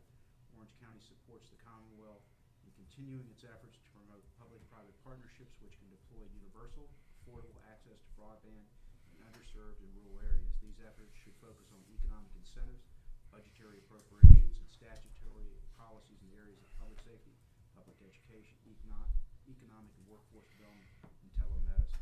So, tried to cover the waterfront. Yeah, I liked what I saw. I thought it was good broad base. If the board is inclined, it would be appropriate for you all to adopt this as your 2015 legislative priorities. And as I said earlier, a couple of meetings ago, then I have a ready, template to be able to look at what legislation is tracking through the Senate and the House, and then you all do the protocol about whether to communicate with our General Assembly delegation, whether you support, oppose, or neutral on any proposed legislation. What was that again, that last? The protocol where you all, where at least a majority would communicate to me on Oh, okay, all right, bill, now. whether you support, oppose, or neutral. I was thinking maybe we ought to send this to our legislators Thank you, Mr. Frame. and ask for their, if they support these as well. Ask for a response about how they support them as well. I don't mind putting them on the spot. I think if you all adopted them, then I would certainly send them on as a matter for them to respond to. Under taxing authority, you have Orange County supports legislation granting counties taxing authority equal to that of cities and towns. Remind me what that encompasses. They're generally the consumer type taxes, meals tax, there's some additional, I don't know the exact things, but there are some things that. Counties can have meals taxes. But the town can give a larger meals tax. Right. Than the county can. And part of that is the enabling legislation whereby towns and cities can do that by ordinance versus a general referendum. Right. But is that the only difference? I'm not aware of any others. I'm sure there are some, but I'm not aware of them. VACO has a. Cigarette tax is Thank one. you. What, excuse me, say again? The cigarette tax is one that cities can do, but Okay. counties cannot. Unless, well, there are few specifically named counties in the code. Okay, yeah. VACO's got a white paper on that, and I should have researched up on that various points since I added it. I do remember we talked about that before, a couple of years ago, and there are several different options that it gives you, but not to say we'll implement them, but. Well, it's probably not a very high percentage that's actually gonna happen, so.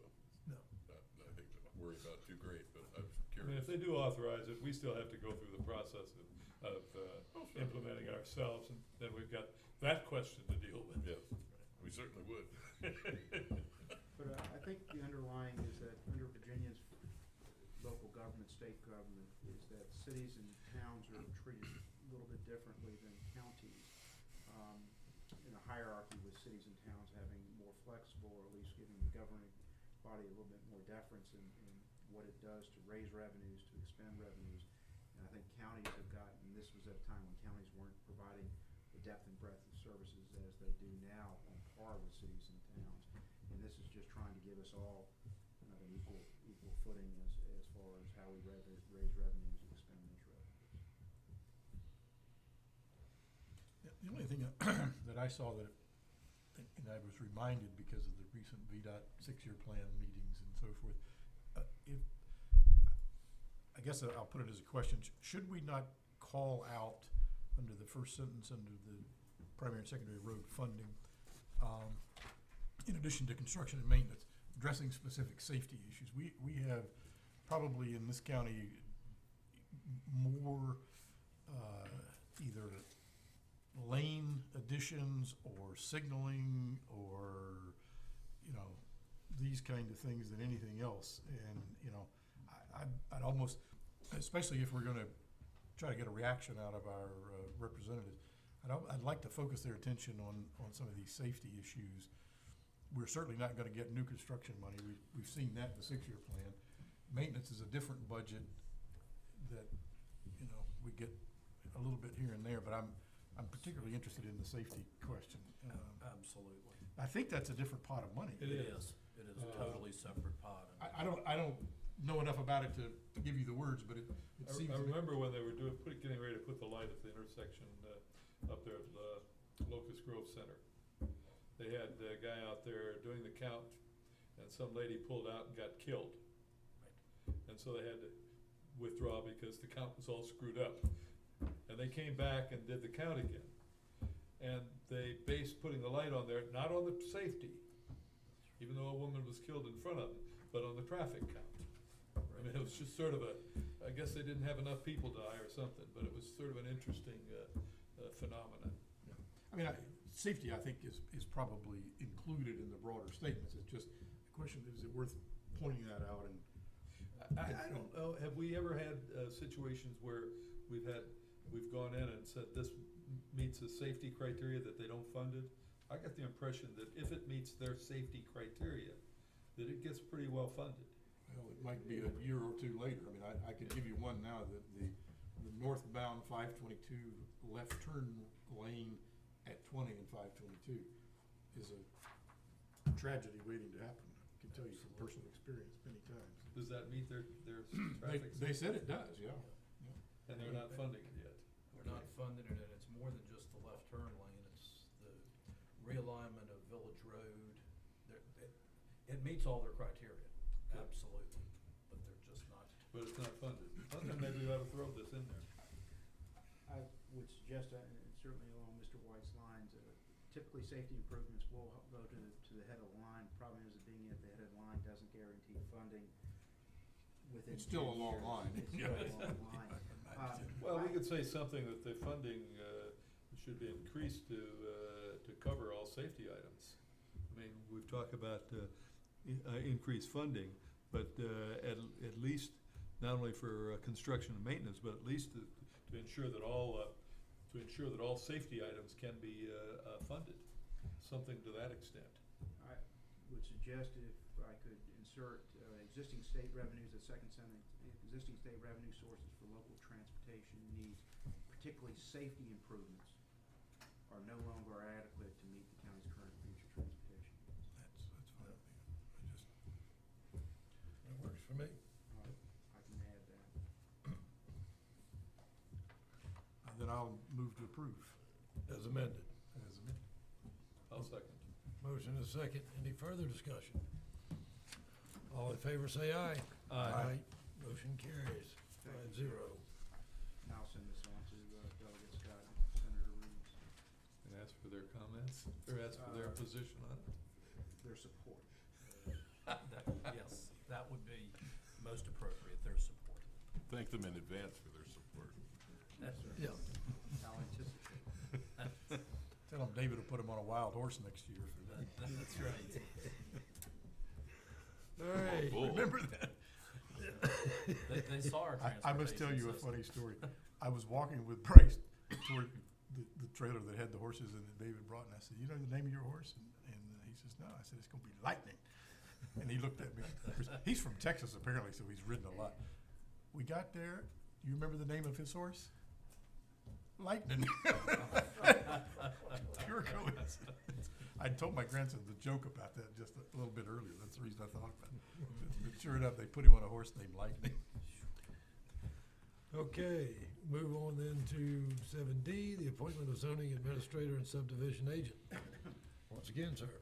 Mr. Chairman, members of the board, as you know, with Mr. Zodi's departure, so does our zoning administrator and subdivision agents, which are appointees of the governing body.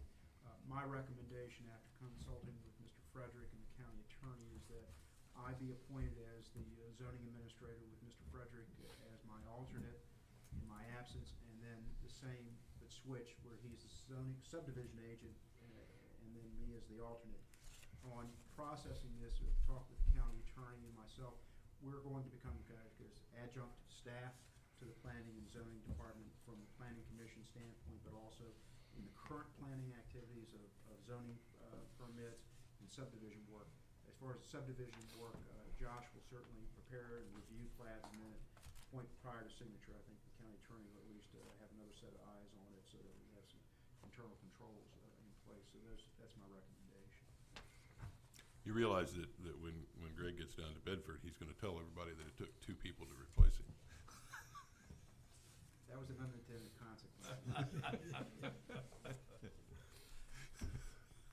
trying to help him make more money. That's it. So moved. Second. Motion to second. Any further discussion? All in favor say aye. Aye. Motion carries 5-0. Thank you. Okay, we move to appointments to boards, commissions, and committees. I'm working on a few. I'm getting closer. Okay. I'm not. Anybody have any? I attended the Rappahannock Rapidan Community Services Board meeting this afternoon, and the fact that we are one short was mentioned to me. They thought I was coming to fill the job, and I told them absolutely not, but anyway, it is obvious that we don't have one. Okay. No, don't you look at me like that, Mark. You can solve that problem, I think. Yeah, we can make it happen. Okay, in that case, we'll move to the discussion items. GWAP. Mr. Chairman and members of the board, and certainly Mr. White and Mr. Frank can fill in. We are, despite what this agenda from September 22nd says, we've had 2 meetings, I think, since then, and sub-area 4 is pretty well completed. We will start our stakeholder meetings pretty soon, here as soon as we get them scheduled. Sub-area 8 is the wilderness battlefield. Sub-area 4 was the large economic development job creation zone north of Route 3. Sub-area 8 is the wilderness battlefield.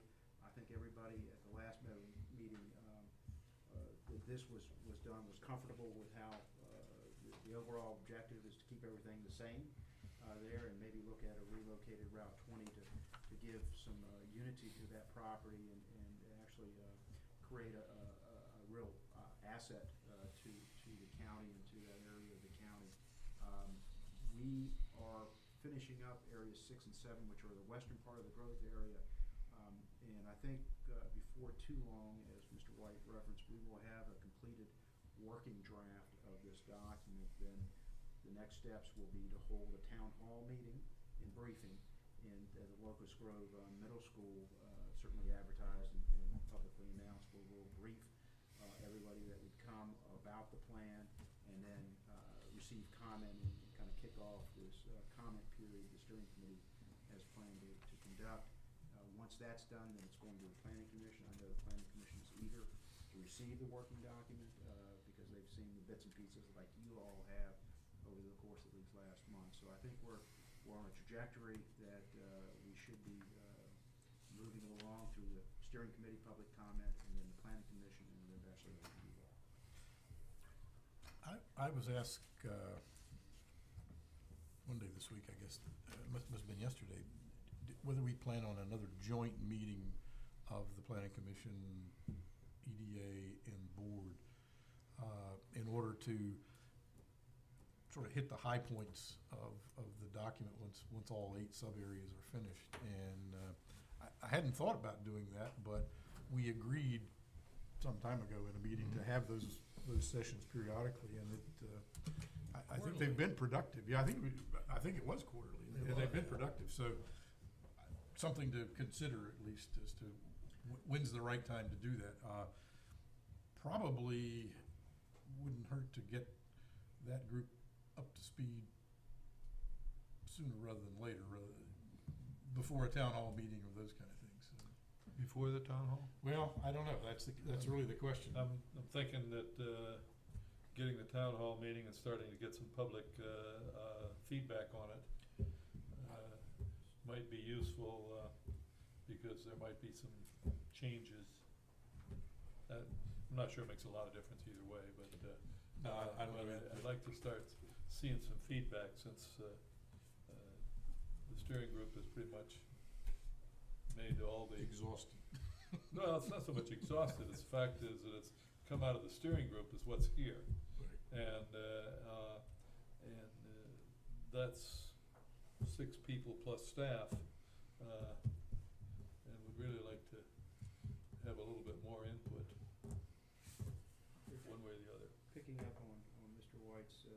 suggestion. I think from a, I guess, a process, I think the steering committee is very interested in kind of completing or getting closure on its work, and maybe at the end of the town hall comment period, then there's this working draft that's whole cloth, and kind of a kickoff to the planning commission EDA board process is to have that joint meeting right there at the very Yeah, end. I don't have a particular concern about the order of things. I It's just think- that we agreed to do that, and it's probably coming time to do it.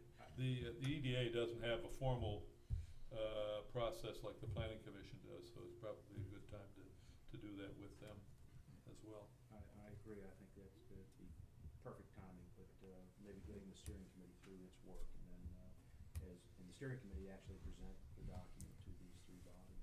Appropriate. Okay. Quick comment on this, I meant to bring it up under board comment, but it's relative to the Area 8.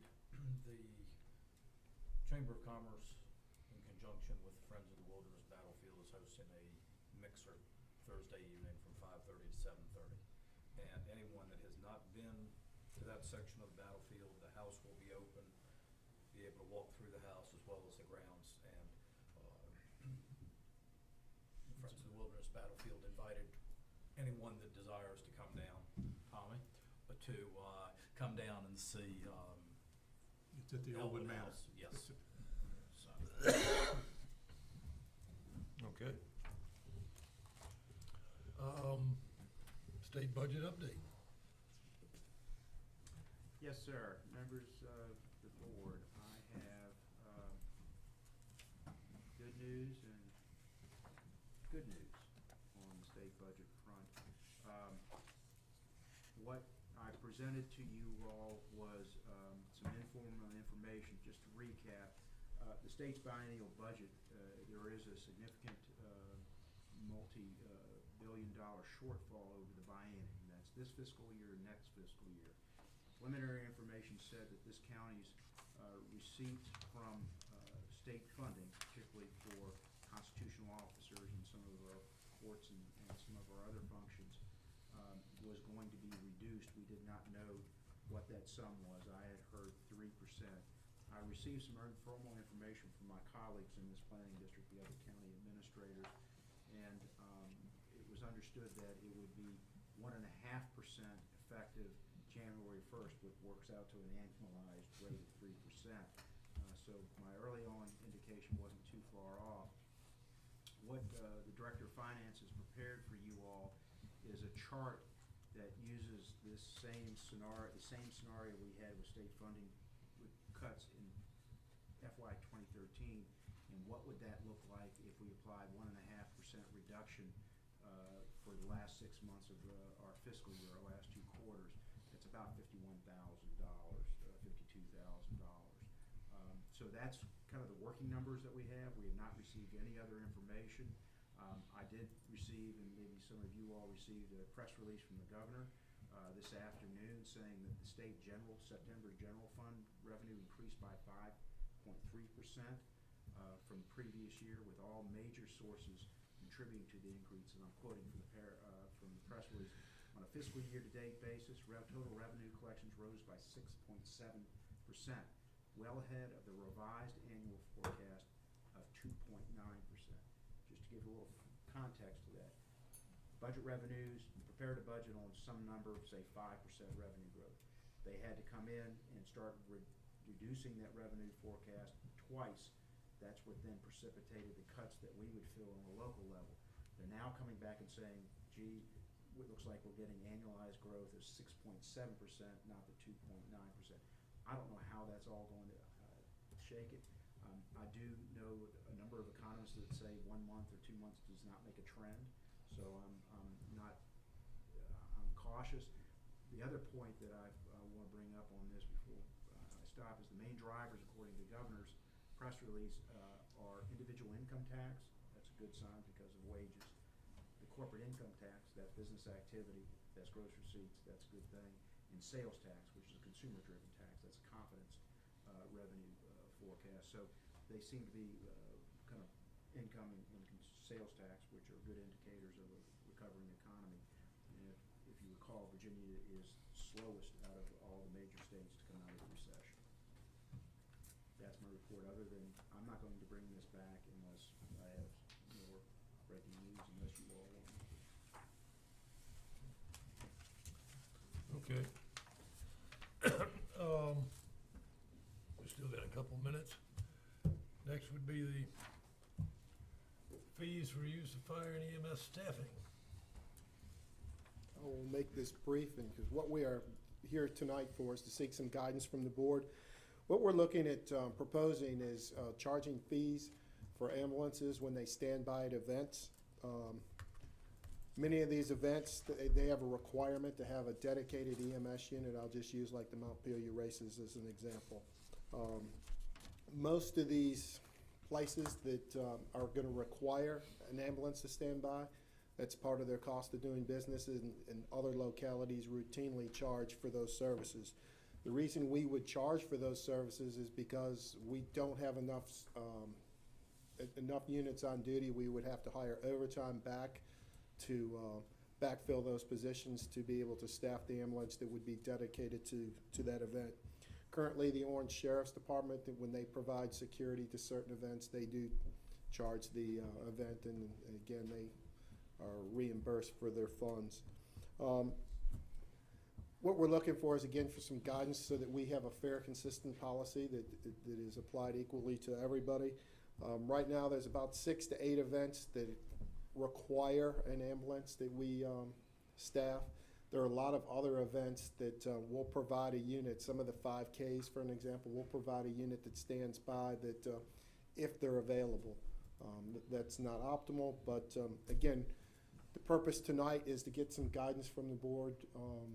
Is this something that you'll support? Because there is a cost associated to us that we're going to try to recoup. I would suggest it because the sheriff's office, and I'll use Montpelier as an example, when they have the wine festivals down there, sheriff's office started charging.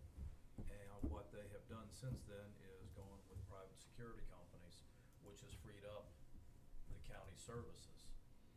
So it's a way to, we either recoup our money for being there, or they go to a private service, because these are for-profit events. They're not non-profit things that are being done. They are the ones that require the ambulances, I think, aren't all of them. Most of the ones that are going to require, there's going to be some games, horse races. I guess the question I had when I saw this is, does this commit us to making a unit available? You can't do it under this setup on an as available basis. You have to basically agree that there will be one there, and you know. Well, there's going to come a day where theoretically you could have units broke down, multiple events going on in the county. Nothing's, at least in my opinion, says that we're obligated. Part of what this also does is it causes the event to plan and reach out to us in advance so that we aren't trying to staff a unit at the last minute for a large-scale event that's being held in the county.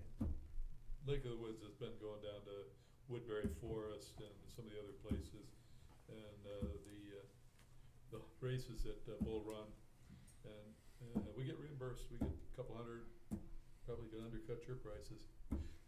And a lot of times the volunteer rescue squads do staff these events, but there's other times that they're unable to. I'm going to use football games. We're working with the school system to cover the football games when the volunteers are unable. To me, it's a county service. We're going to do what we need to do, but there are other events that require a unit all day long, and again, there is a cost associated. Montpelier, we're going to provide 2 ambulances. Again, they don't have an issue, but if we're going to do this, it needs to be a policy that's fair and consistent across the board. Again, we're looking from direction from the board to come back to you at a further date with a more detailed plan. I guess you would implement this with a formal agreement. I mean, if this wouldn't be done with a handshake, you would want to draft some. There probably would be some ordinance that would be able to establish the fee structure or at least some enabling? Yeah, just a resolution and ordinance, just setting a fee structure and sort of if you hire a plumber to come, you don't necessarily have a written agreement when the plumber shows up. If they ask for a unit to be there and then they've been informed what the fee structure is. I mean, I think the only guarantee is if they go to you and say, we want one for this particular event at this particular thing, and you've said yes, then I think you're sort of obligated to meet that commitment. I agree with you in that But, case. Well, I think you'd have an oral agreement at that point, cause there's Yeah. consideration on both sides. Yeah. Yeah, I mean, I think if that's, but you know, if you know, hey, I've got something else going and I can't, then you're not committed to it. But again, the reason we come, there's more and more events, and this is becoming it's not just one or two a year, and again, there's a cost associated that it's So hard these to would be absorb. covered by overtime callbacks rather than the on-duty staff, correct? Yes. So you're not taking any services away from anyone, but what you're doing is you're recovering your costs to be there and provide a service. But if you put an ambulance there and leave it there all day, you know, that, under some situations, that could be, Well, I mean, reducing the once you make service. that commitment, yeah, you've got, but you got 4 other ambulances in the county. Now, if one of those breaks down, you come down to Lake of the Woods, like you've been doing for the last 2 years. I'm not opposed to it, it's just there are some issues that we need to wrestle through in terms of how it gets implemented, is all. And I guess an ordinance language would help us with that. And if we have to have a public hearing for the ordinance, we'll get the reactions. Oh, no question. Well, I don't know that we have to have an ordinance, we can probably do it by resolution, but I'll check. But maybe a resolution referencing a plan that sets forth the scope, the fee structure, and how requests are processed. Or a notice period, I mean, you don't wanna, Hear about it tomorrow. yeah, that's right, you can't do this on overnight notice. And that's part of our problem is, you know, we're trying to be customer friendly and promote what we can do to assist the promotion of events, but sometimes, again, it becomes difficult, and again, there's a cost. How about if John and county attorney, and certainly I can help as needed, but come back with kind of a written outline of how this thing will be structured on the money side and then the management side. Bring it in the form of a resolution or whatever we need to do for another meeting. You want it for a work session or just bring it back to? I think if you, this is the cost you're talking about.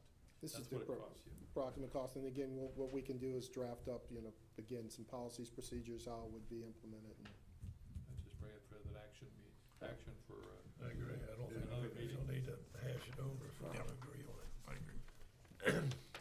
Thank you. Okay. Thank you, John. Thank you, Chief. All right. Is there much on the financial policies, or? Well, we've got these kids, We probably ought to. Okay.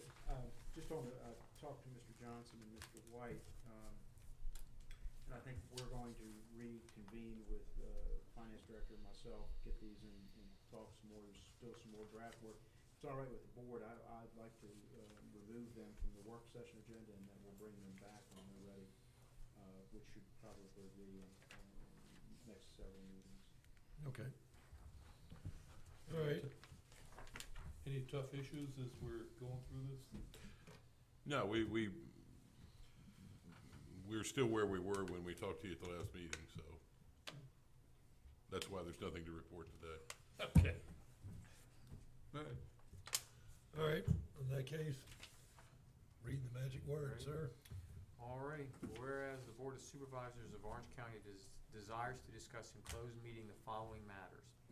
Discussion concerning a prospective business or industry or the expansion of an existing business or industry where no previous announcement has been made of the business or industry's interest in locating or expanding its facilities in the community, and consultation with legal counsel employed or retained by the public body regarding specific legal matters requiring provision of legal advice by such counsel, and whereas pursuant to sections 2.2, 3711A5 and A7 of the Code of Virginia, such discussion may occur in closed meeting. Now therefore be resolved that the Board of Supervisors of Orange County does hereby authorize discussion of the aforesaid matters in closed meeting. So moved. Second. All in favor, say aye. Aye. We're closed. So let us talk to some young. Knowledge were the only matters discussed in the closed meeting, public business matters lawfully exempted from open meeting requirements, and only such public business matters as were identified in the motion by which the closed meeting was convened were heard, discussed, or considered in the closed meeting. Roll call. Mr. Johnson? Aye. Mr. Crozier? Aye. Mr. White? Aye. Mr. Goodwin? Aye. Mr. Frame? Aye. Okay, next on the agenda is a public hearing for the Yates for a special use permit to construct and operate a kennel for dog breeding and general animal boarding. Josh? Me again. It's the, as you said, Teal, the application before you is SCP 14-04. It's an application for a special use permit from Charles and Jacqueline Yates. It's to construct a commercial kennel on their property, which is located at 34240 Constitution Highway. It's also referenced by tax map 23-19A. Their original application, they were proposing a 2,500 square foot kennel facility with an adjacent 1,000 square feet of fenced outdoor exercise area. The Planning Commission heard this last month, and they recommended by a vote of 4-1 a slight amendment to staff's proposed conditions on the application. The first one was a limit to the applicant's original proposal, which was 2,500 square feet for the kennel facility. The applicant at that time requested additional square footage for the outdoor exercise area. So the Planning Commission recommended that to be 1,800 square feet. They also recommended that the fencing around the property would be 6 feet in height, sufficiently opaque so as to screen the area from neighboring properties. And all animals kept on the property shall be kept completely inside the structure. The second one was a setback from any existing residential structure, which would be 300 feet. The third condition was that the applicant will provide a kennel license, which is required by county code. The fourth condition was that all septic wastewater, which will be discharged into a system approved by the Virginia Department of Health. The fifth is that the kennel will be operated in accordance with state code, particularly Chapter 65, which is comprehensive animal care. And the following four were four that the Planning Commission added on top of staff's proposed. They wanted the driveway widened to accommodate at least 2 vehicles entering and exiting the property. The kennel will house no more than 30 adult dogs at any given time. The outdoor exercise area should only be utilized from 7 a.m. to 7 p.m. And the applicant shall include on the site plan landscape, screening, and buffering on the eastern, southern, and western sides of the kennel operation. You should also have in your packet, following that meeting, the applicant met with me. After doing additional research, he indicated that additional space would be required for the facility. I'll let the applicant address that following my presentation. But as long as the applicant can meet the separation distances, he has the support of staff. And that's all I have. Okay. We'll hear from the applicant then.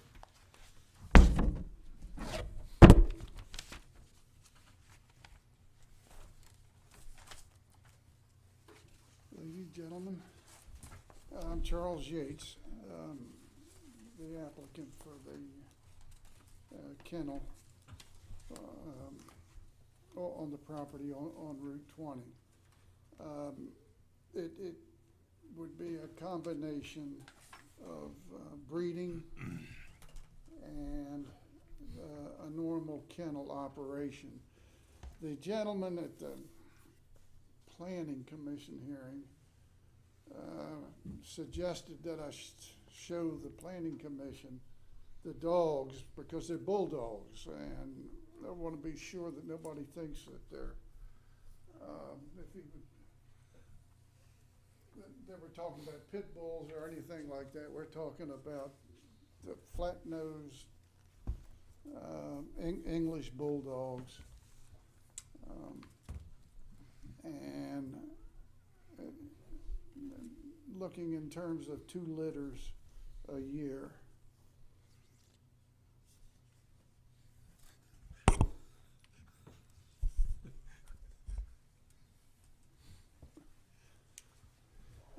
The kennel that we would like to build would be an all inside kennel, not the ones you see where the suite that the dog is in is partly inside and has a little door outside. This would be, these suites would be entirely inside in an air-conditioned, heated, and insulated building. There would be outside fenced areas where the dogs are taken periodically during the day to chase the ball that we throw for them and what have you. But they would not be taken out as a pack. If you look at the plan, we would have 4 separate play areas. We would be taking 4 dogs out at a time.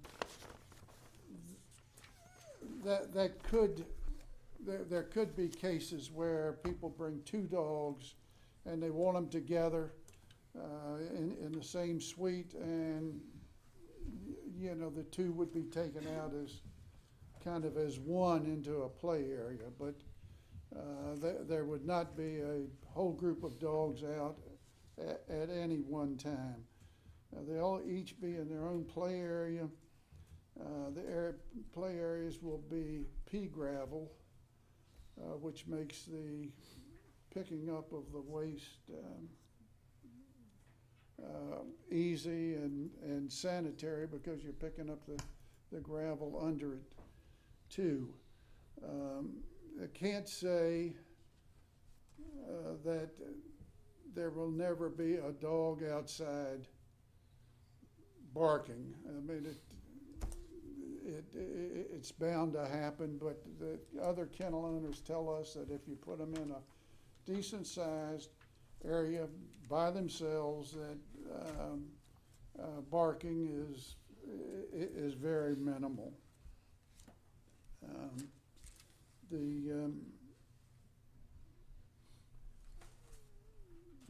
The Planning Commission has specified a maximum of 30 dogs at any one time. Our business plan assumes that we will average 12 dogs a day over a 365-day period.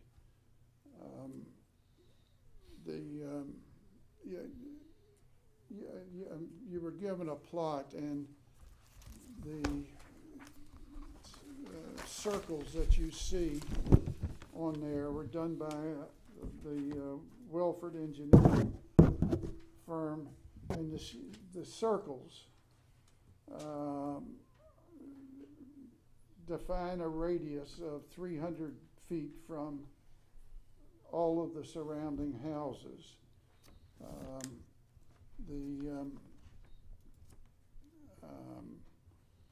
All of the surrounding lots have houses on them. As Mr. Frame pointed out, somebody could down the road say, I want to lop off a piece of my property to build another house on. If that happened, it could be that they would be within 300 feet. But all of the existing lots are developed and would be a minimum of 300 feet from the kennel and the play areas, not just the building. The initial request that I made was for a building of 2,500 square feet. I would like to enlarge that for two reasons. Number one, we have found in going to numerous kennels, not just in this area, all over the state, into West Virginia, and the really first-class operations take the dogs out, hose down, wash down their suites, and they bring the dog back not into that suite that's still moist, wet. They put it over in a holding area until they're satisfied that the suite's dry, and put it in there. That is what the additional 300 feet that we're requesting would be for. In addition, and this is a little embarrassing, I sat with the graph paper and we've sketched out all the inside and what have you, and said, okay, we meet this square footage. Well, my grandson was looking at it Sunday and he said, well, do you count the walls? And we had not counted the walls. What we counted was interior space.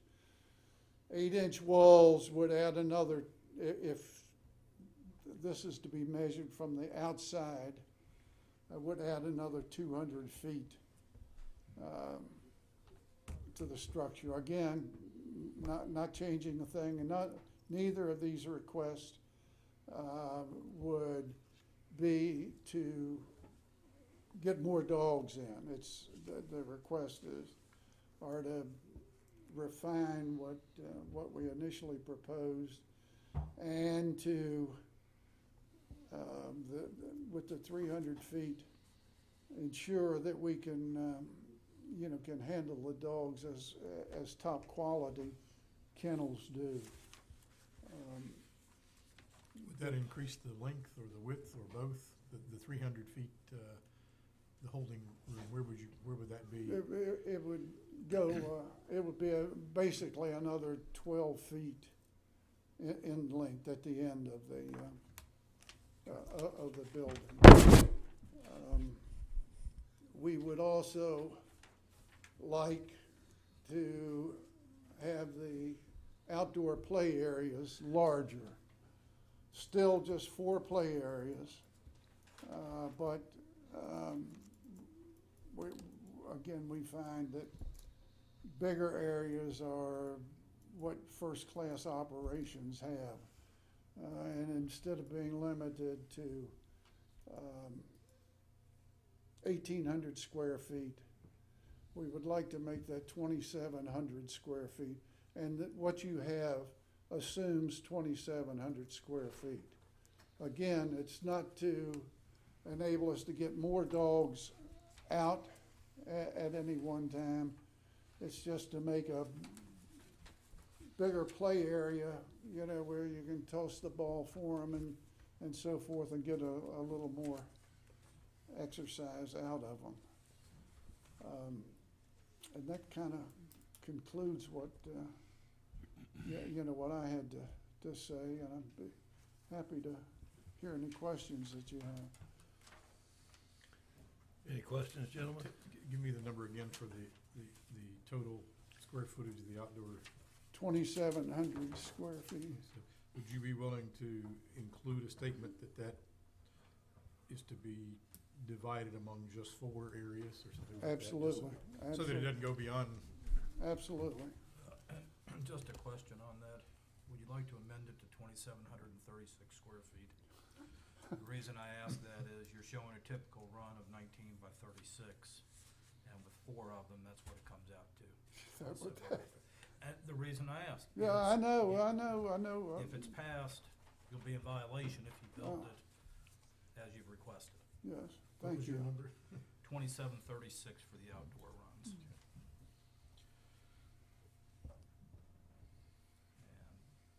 2,700 for the structure itself, I believe, with that addition. No, You're asking for 3,000. 300 plus 200. is that Yes. right? That would be So it'd be 3,000. Yeah, I'm assuming, gentlemen, that you do count the walls. Well, that would be a question. The Yeah. kennel structural, 2,500 gross floor area. How do you read that? Gross floor area is not going to be your loss. Yeah, you could do it either Gross way. floor area is interior. So that would be what it is already, is 2,500, so. Well, he wanted the extra 300 was Right. for Right, the, but I'm saying he changed it to 200 more to do the walls, but Yeah. the way it's reading gross floor area, that wouldn't change. Okay, if walls don't count, then, Then 28. yeah, 28 is. Now, you say that you're only gonna do bulldogs. However, the way this thing reads, you can put any kind of dog in there you want. You mean in the breeding? Yeah, I think you're just gonna breed bulldogs, not, Yeah. you can Understand. house any. Understand. Okay, but there's no restrictions on what kind of dogs you breed. I mean, you, No, we don't have any intention of, I'm trying to get my daughter to do dachshunds too. They're my favorite, but she's a bulldogger and that's all she's interested in. but which means you could have other kind of dogs there strictly because you're a kennel operation and not everybody's got bulldogs. Oh, agreed, yes. As I looked at this, the one area that maybe you can address it a little bit for me that I know is a concern, you mentioned it, which was the barking. You've partly addressed it, or the Planning Commission, I think, partly addressed it by limiting the outdoor exercise areas to 7 to 7. That at least, hopefully will reduce the midnight barking kind of thing that we all get. I get quite a few phone calls over the course of a few months about. And I admit I haven't found any good way of doing it, but I've been trying to see if there's a way to make you very sensitive to that. That if you had a situation that evolved for, maybe it was because of an individual dog, for all I know, nothing to do with the facility itself, that became a problem, that you were motivated, shall we say, to address that, because no one wants to hear that incessant No, barking, including you, I'm sure. Yeah, I couldn't agree with you more, no. But I didn't find a clean way, at least, of getting at that beyond the suggestion of the 7 a.m. to 7 p.m. So if anybody can help me, I'm Yeah, I'm would have to say that inside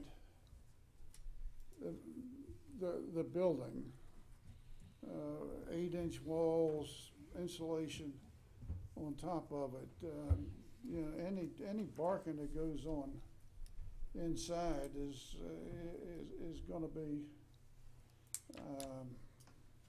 Muffled by 8-inch walls. yes, But, and well, see, we don't have a noise ordinance, so I can't point to a noise ordinance that says you need to comply with a noise ordinance. yeah. You don't need to comply with a noise ordinance because we don't have one, but, and I'm not proposing that we have one tonight, believe me. But having said that, it turns out that about 2/3 of a mile from my house, there is a kennel. And they are less concerned about barking than it appears you would be. And even though it's primarily wooded, I can hear them, a lot. So the sound does travel much further than you might first think. And so it's of all my concerns when I saw this, that was the one, is how do we make sure that the the barking is mitigated to the extent that we can, without causing you such a burden you can't operate. I'm not going that far either. Well, you know, I would just say that, you know, kennels in general, if they have a problem dog, you know, they tell people to come get the thing. Now, of course, if you dropped it off today and we're gone for a week. I was going to Liberia. Yeah, right.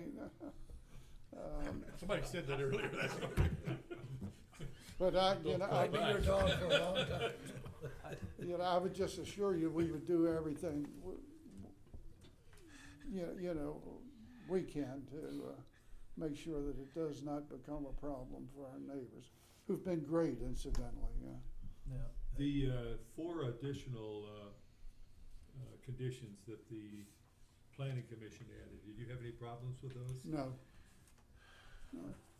I actually have a couple of questions and concerns. One is, as far as the type of kennel that they're proposing, I have one right up the street from me. The proprietor is here this evening. I initially spoke against the kennel when he came for his SUP. He is one of the best neighbors that I could possibly have, and I have never heard one of his dogs. So I will say that with this particular design, it's very good. But I have a couple of concerns, one of which I don't know, maybe Josh can answer. Did we ever get anything different from Mr. Herlock regarding the number of trips per day? Because what he addresses is based on 12 dogs. With where the entrance to this is at, it's a very, very hazardous intersection to begin with. Mr. Herlock was basing it on 12 dogs with a maximum of 50 trips. You are proposing 28 stalls, which I would presume is going to be 28 animals. Unless you double them up, then you're talking, you know, more animals. But also you have cats in here, which through this whole process, I never heard anybody mention a thing about a cat. We don't want them. Okay, because that was on your original application as well. Oh, well, Yes. So, okay, well, that's fine. But I do have a concern because Mr. Herlock stated any additional, it would trigger the commercial entrance. And we were talking earlier about safety. That intersection and where your entranceway is, a true consideration.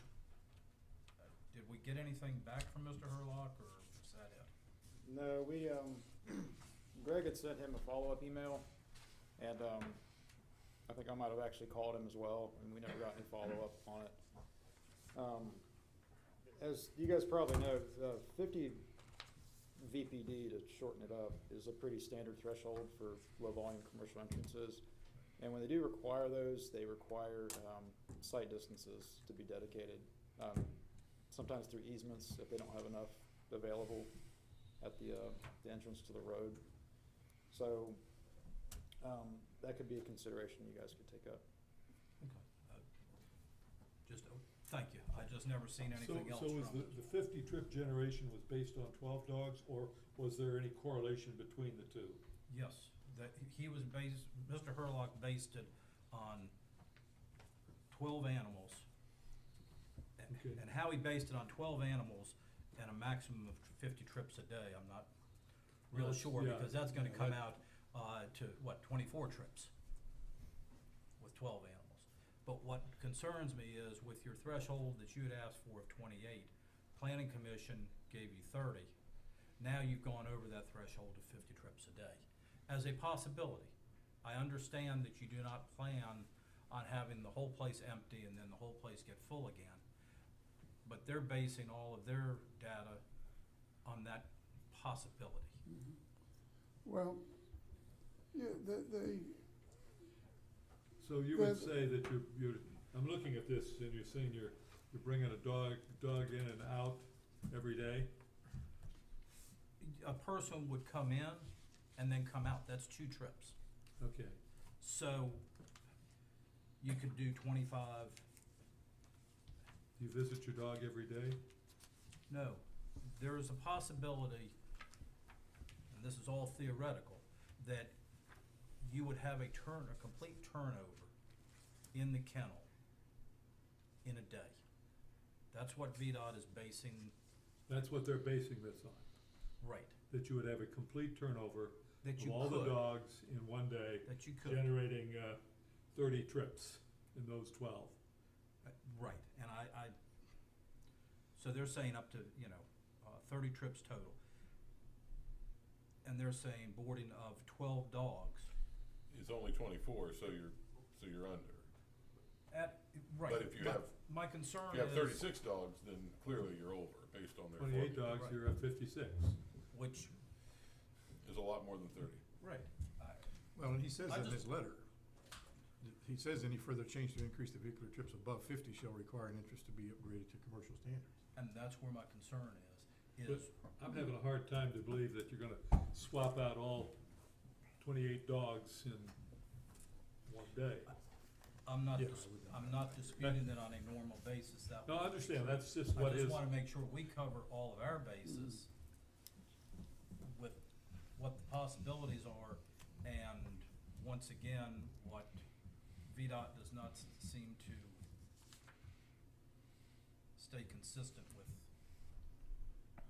Mr. What they Crozier, say. I would just say that we assume that a normal boarding is a minimum of 2 days. I fully understand Uh-huh. that. So, And I am not questioning the fact that you probably won't. mhm. What concerns me is, a month from now, you have a neighbor 3 houses down from you. Come in and apply for the exact same thing. And VDOT tells them they have to have a commercial entrance. We have not been fair to you nor the new applicant. I just wanna make sure that we cover everything that is addressed in the paperwork. Sure. I mean, as I stated, I have no problem with the kennel that's up the street from me. I hear other dogs, I never hear their dogs. So that is not a concern from me. I'm sitting here literally looking at what we have paperwork-wise in front of us. Sure. So, You think, we're including the VDOT letter by reference, so I assume that in essence puts you on notice that if you go above 50 per day, you're gonna have to build a commercial entrance. Sure. That would be your understanding of it? Yes. Is that a fair interpretation, do you think, of what VDOT's trying to say? Well, I think that's what they're trying to say. I think once he's open and operating, there's nothing to enforce any of that. And so unless somebody's out there counting trips. Well, and I don't even know that, I mean, post approval and operation, I don't even know that there's a vehicle for going back. Because normally the vehicle is the development plan. This letter doesn't constitute a vehicle to go back. right. Those were the concerns I had. I had one other question for you that we didn't talk about, which are signs. What are you thinking about in terms of signage and where? Well, my daughter and I, on the way out here, I mean, I understand if 4x8 is is what's allowed. We both like Billy Cooper's music place down here, his sign out front. You know, that's the sort of thing we had. Are you familiar with it? Yeah. Yeah, I just think it's a nice looking sign, and that's kind of what we have in mind, yeah. Okay. Any other questions? All right, in that case, thank you, Thank you. Mr. Yates. Open to public hearing. Do you have any speakers signed up? Yes, sir, Mr. Chairman, we have one speaker signed up, Calvin Kurtz, resident of Locust Grove. Okay. Now, I can say that being here tonight, of course, being able to meet these nice people, and I think they've somewhat spoke on my concerns. I think most of you have spoken on some of my concerns. Of course, I don't know if you've seen the particular lot, it's a very narrow lot, okay? When in fact the original place that went on it, which was single wide trailer, the only way they could put on that particular lot was they had to put it parallel to depth, because your end to end of width is very narrow. That being said, and I'm thinking like Mr. White with the barking dogs. I look at it, if one dog barks, they're all gonna start barking. And I'm thinking it could get noisy depending on how the wind blows or whatever. Also in proximity, the house that I have over there, I can virtually, and picture this, on the far side of the property line is where the single wide is. I can literally throw a rock to hit that. It's that close, okay? So we're in a very tight area. So noise could be a problem. And I'm kind of wondering on the public health side, I know that it will be a Virginia standard system put in it. The current system is for a single wide, so I don't think that would even work in this case. But whatever Virginia the health department says has to be, has to be. My concern is if there is any runoff, the flow, and when it rains over there, it's like a river the way the grade is out there. It comes down, it gets all the way to Route 20, it goes, I'll say, parallel to Route 20 north, and then crosses over underneath the highway and continues on a stream, which ultimately ends up in Lake of the Woods, possibly the lake. So any flow of water that is contaminated, that's where it's going to end up. And there's that possibility. We don't know what weather can do. As far as VDOT findings, I'm in agreement with Mr. Crozier. When I come out of Seminole Lane, and I've been caught, even though I know it, I've been caught doing it. If there's a left turn arrow on northbound to go into Lake of the Woods, or Flat Run Road, I should say, you're sitting there and you look and you just see a red light from southbound traffic. Your mind says, oh, they're stopping, I can pull out. Well, next thing you know, you got somebody barreling up top of the hill, and coming down to Seminole, you can see what's coming up the hill. Unfortunately, the driveway to the entrance to that, you can't see what's coming up over the hill. That being said, I would be making an educated guess to say that most of their dog incoming, outgoing would be weekends. A lot of people want to go for the weekends, they don't want to take their animal. I see that with where Namex go, there's a lot of traffic, which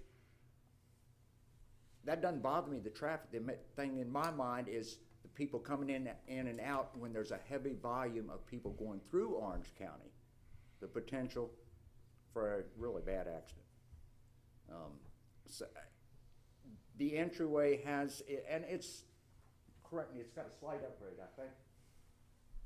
Very slight, yeah. Okay. You know, it's gravel. If you start to pull out and instead of stopping when you see that car, that truck coming at you, you give it the gas, you're gonna sit there and spin. You've just got yourself in deeper trouble. So as I say, that entryway really needs a turnoff lane, or whatever the case may be. A reduced speed limit, I don't think that's gonna happen. So I have that major concern with the traffic. Incompatibility, of course, that was as far as dogs barking, that sort of thing, if they all get to barking at one time. In closing, please look closely, and I think all of you have, at this SUP application because of traffic, possible health, possible compatibility. And I just ask that you make an intelligent and well-studied decision on it. I would have gone, and this is on a subject, but it's a different subject. I would have gone to the public hearing had I known about it, okay?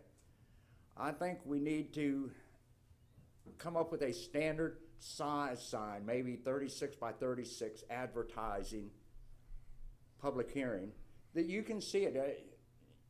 If it's a notebook size paper, let's say, and you're going by in a car, you never even see it. you don't even know. Advertising, correct me if I'm wrong, normally advertising for special use just goes in the Orange Review. I don't think it goes into the Freelance Star.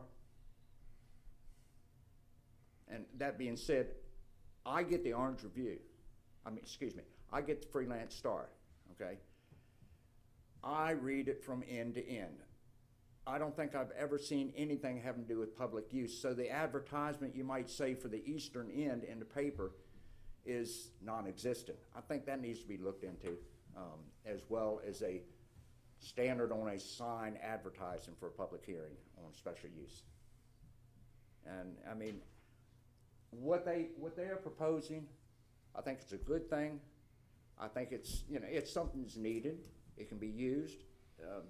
They seem to be very nice people.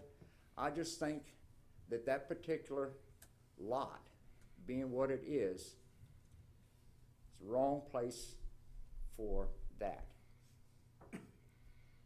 It really has, in my thoughts, some issues with being lot size and the grade of it and the safety part, getting in and out, ingress, egress.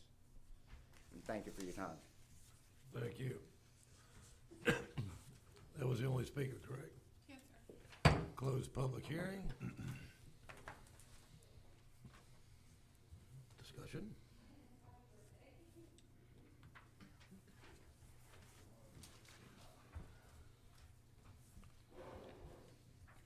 Hearing none, I'd look for a motion.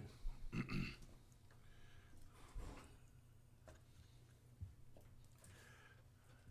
might get some I discussion.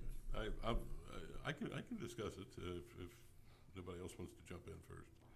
I have a problem with this application because of the location, the size of the piece of property. I have a problem with the number of times that it's been revised, enlarged. First it was 1,000 feet outdoors, then it went to 1,800 feet, now it's gone to 2,700 feet. 675 feet run for a bulldog seems like an awful big run. So apparently we're figuring on something besides bulldogs being there. And I just think in a as this is written, they could have any kind of dogs there. And it apparently is not limited to the present occupant, so it could be sold. Somebody else could come in. They could raise Rottweilers, pit bulls. I just from what I've seen and heard, it was at the Planning Commission public hearing, and tonight I just don't think it's a very good location for an operation of this size, particularly with the lack of restrictions that keep it very small. That's a fairly major operation we're talking about. It's not a minor thing.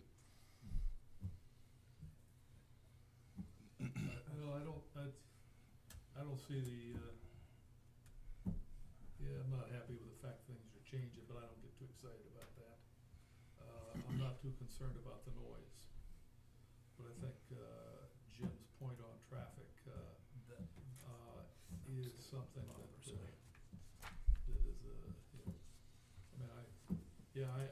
I assume that they can have Rottweilers, they can do anything in there.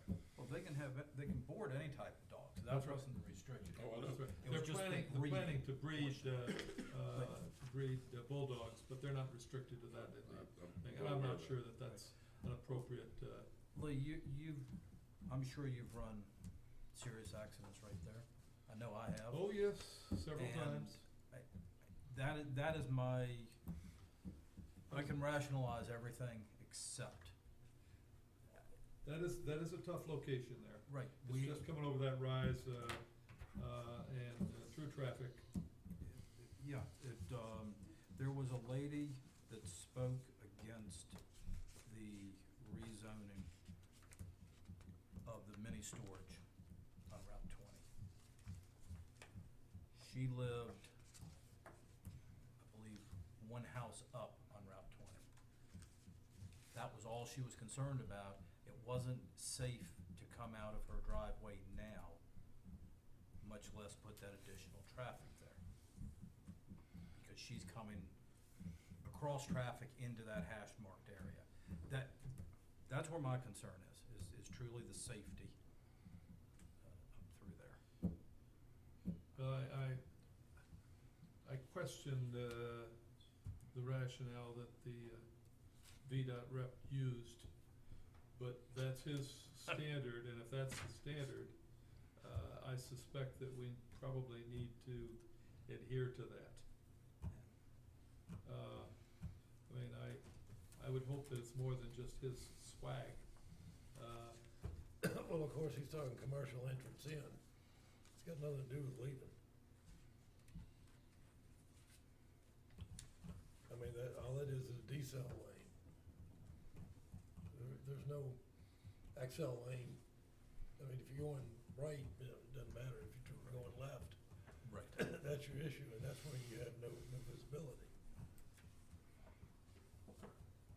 So that I mean, in ingress terms of this doesn't mean lot much. size and this location and what he's got, I can't see that as gonna be a big disturbance. If he's got the dogs inside, we put certain restrictions on it.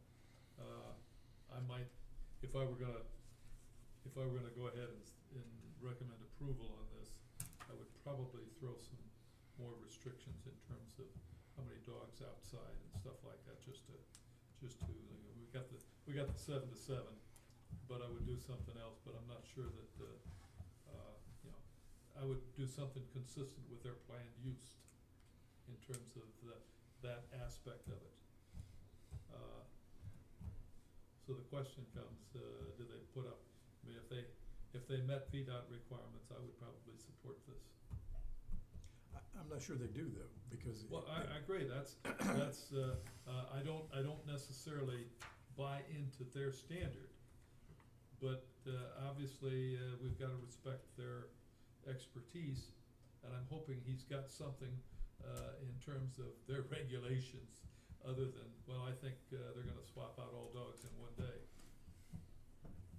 Well, but he was basing it On on. a commercial business, I mean, they have to have some template that they use, because. And I'm assuming that he has a template, and based on, that's his template, we probably ought to, follow it. But his template apparently is 50 trips. Anything above 50, he wants a commercial interest. Well, and his template for determining how many trips, 15, or 12 dogs generates. And that was 30, but now we're talking about not 12 dogs, but 30 28 dogs. or 30, Yeah, yes. 28 or 30 dogs. And so,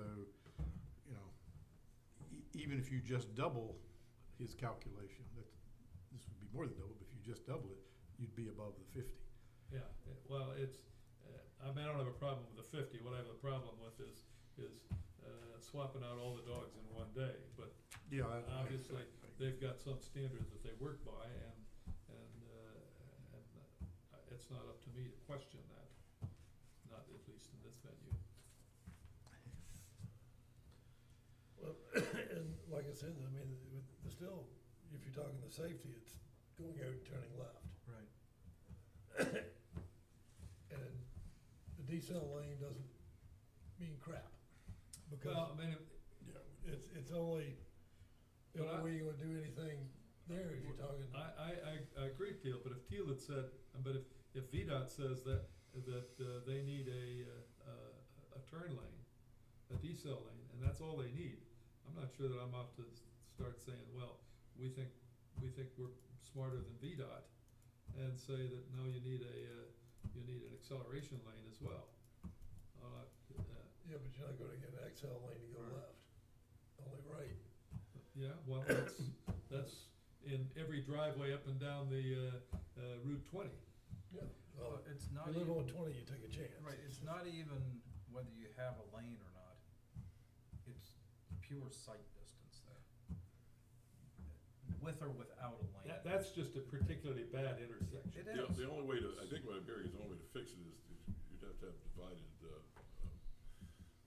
grades there. And since we're not gonna have divided grades, it's gonna be dangerous no matter what happens. Pretty much. It's, Well, if he came back here and he met the VDOT requirements, I'd find it, even though I may not, somebody else may say we need something for left turn and all of that other, I mean, how many people go in and out of Elwood every day? Right, no, I don't disagree there. My concern is, he was concerned at the level that he obviously didn't read the entire thing and saw it at a lower level than what was possible. Unusual, Well, unusual for VDOT to be that oh, absolutely, casual. absolutely. That's, well, I'm voicing You're talking the same VDOT that I'm familiar with? I think that, Well, one thing we could do is we could ask VDOT, given the changes that were proposed, take another look at it and tell us what you think now, if anything different. I think we ought to do that, but I'm not too hopeful that they're gonna do anything other than say, well, with 30 dogs, you're gonna have more than 50 trips. I mean, if they follow the same rationale that they had before. So then the question would be, are you proposing that we table this until we get further information, or? Well, I'm not hopeful, but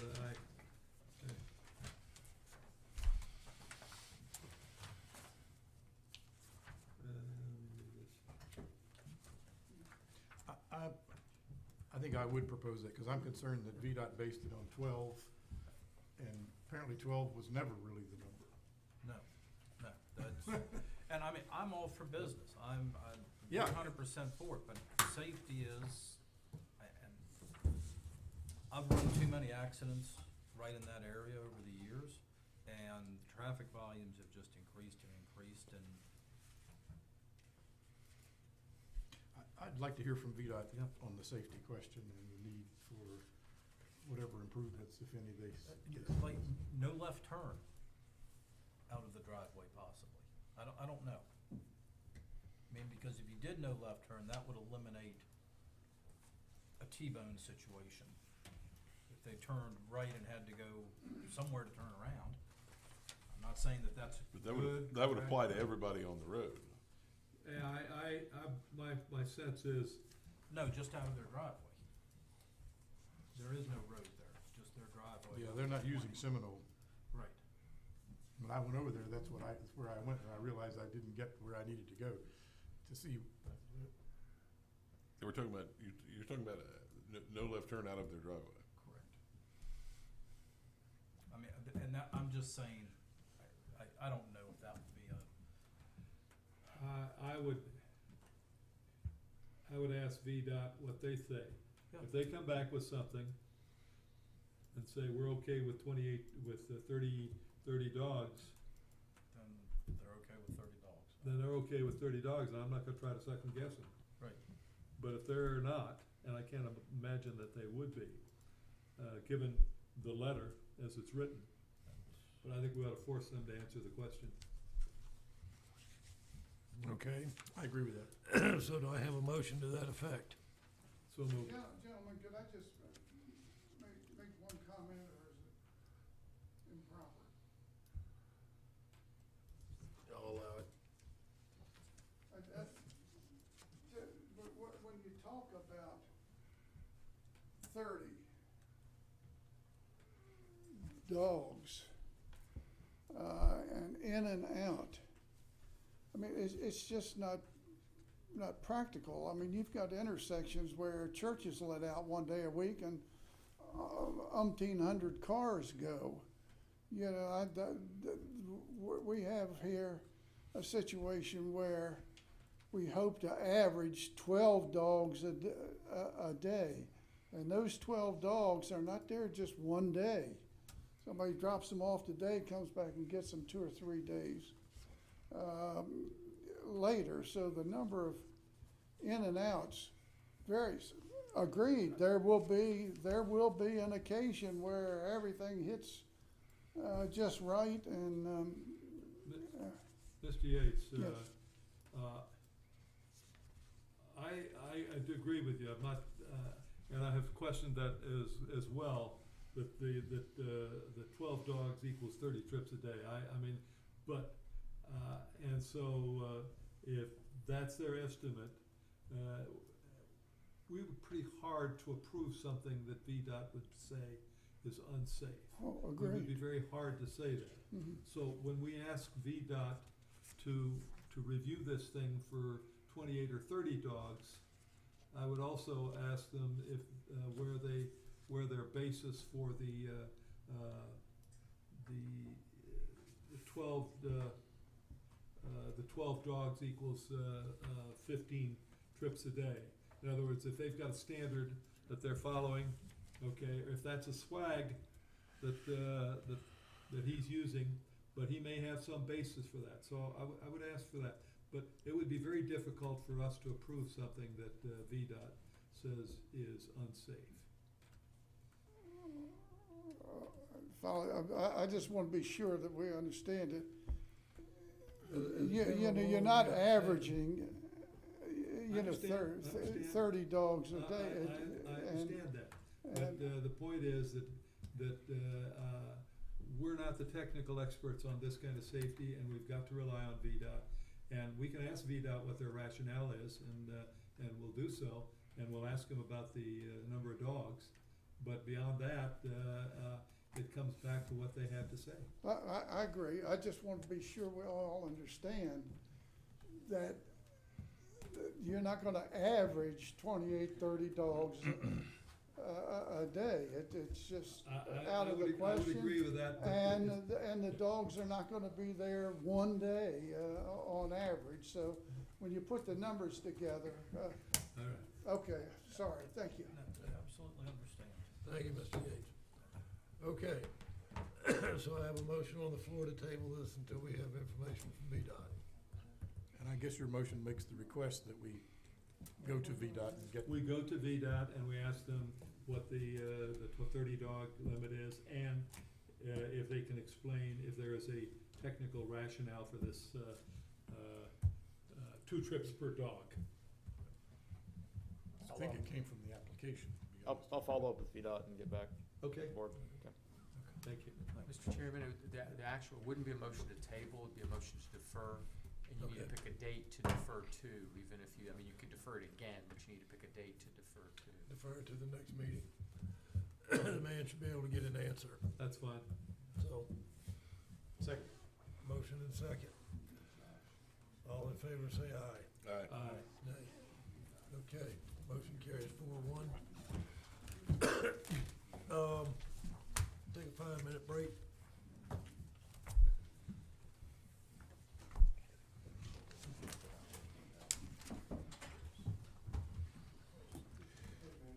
This is,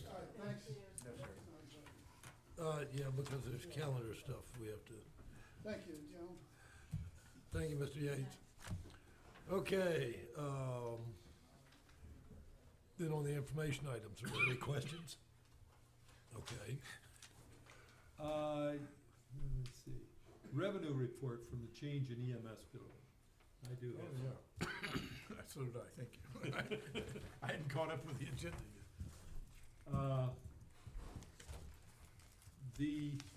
The information he gave us is interesting, but there are some real questions in terms of he's not here. Blenda's gone too. How do we, when I'm looking at the breakdown of the adjustment write-offs, $185,000, I'd like to know what the breakdown of that is. How much of it is the co-pays that we're writing off automatically? How much of that is a bill that somebody's not paying?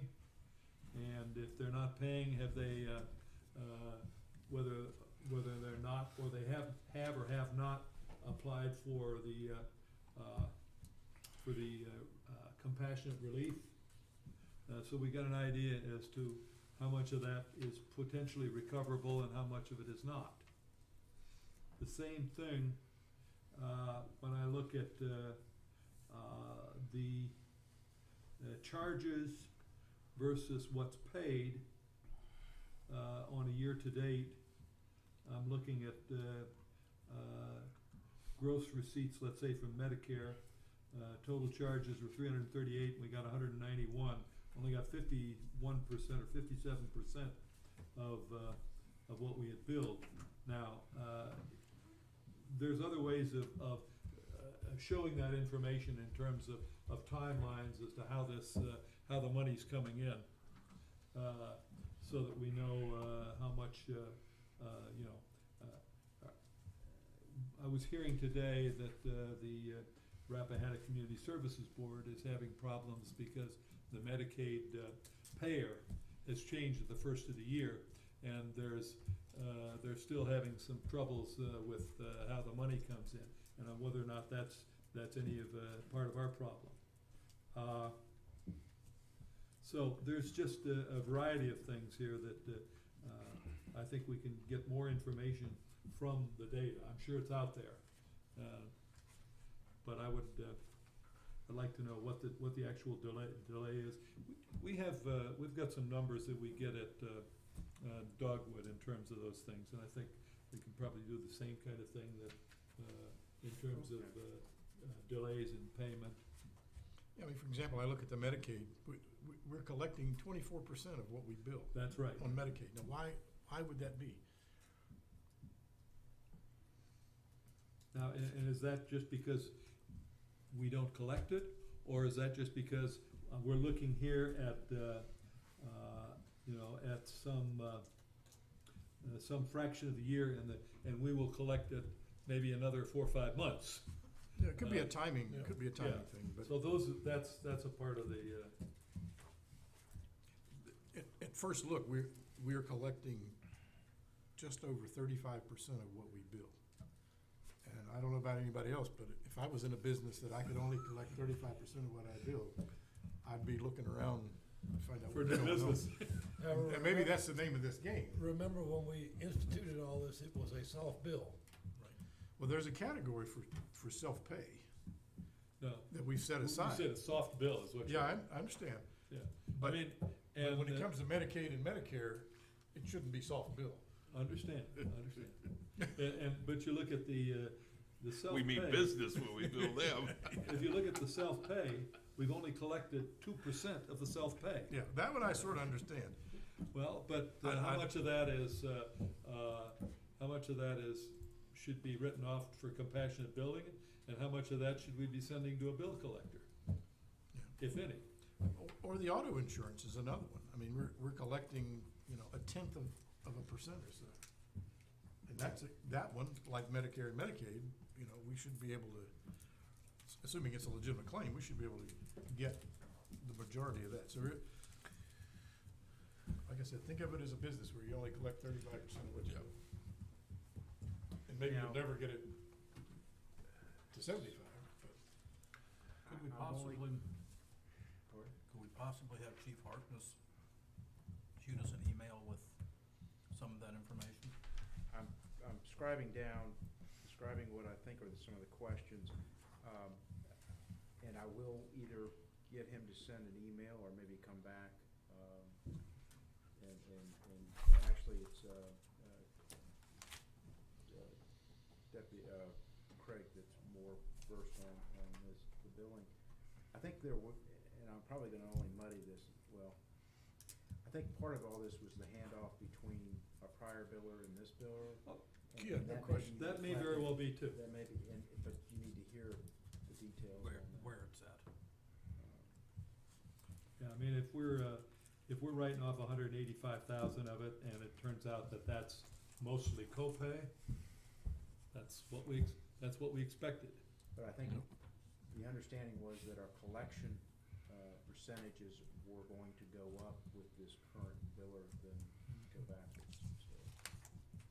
So anyhow, let me either get him send an email or send come next board meeting with a report.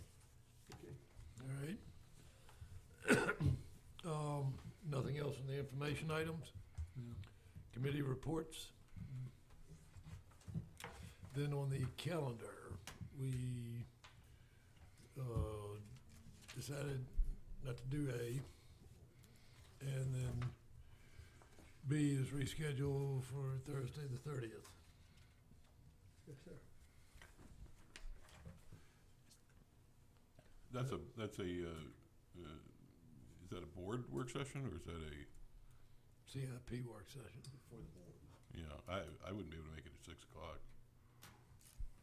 Would not. That's on a Thursday. I would not be able to be here at 6. Oh, okay. I could be here at 7. 7, we can do it at 7. We picked 6 because of the last one was scheduled at 6, so. It's, I probably wasn't here the last time you did.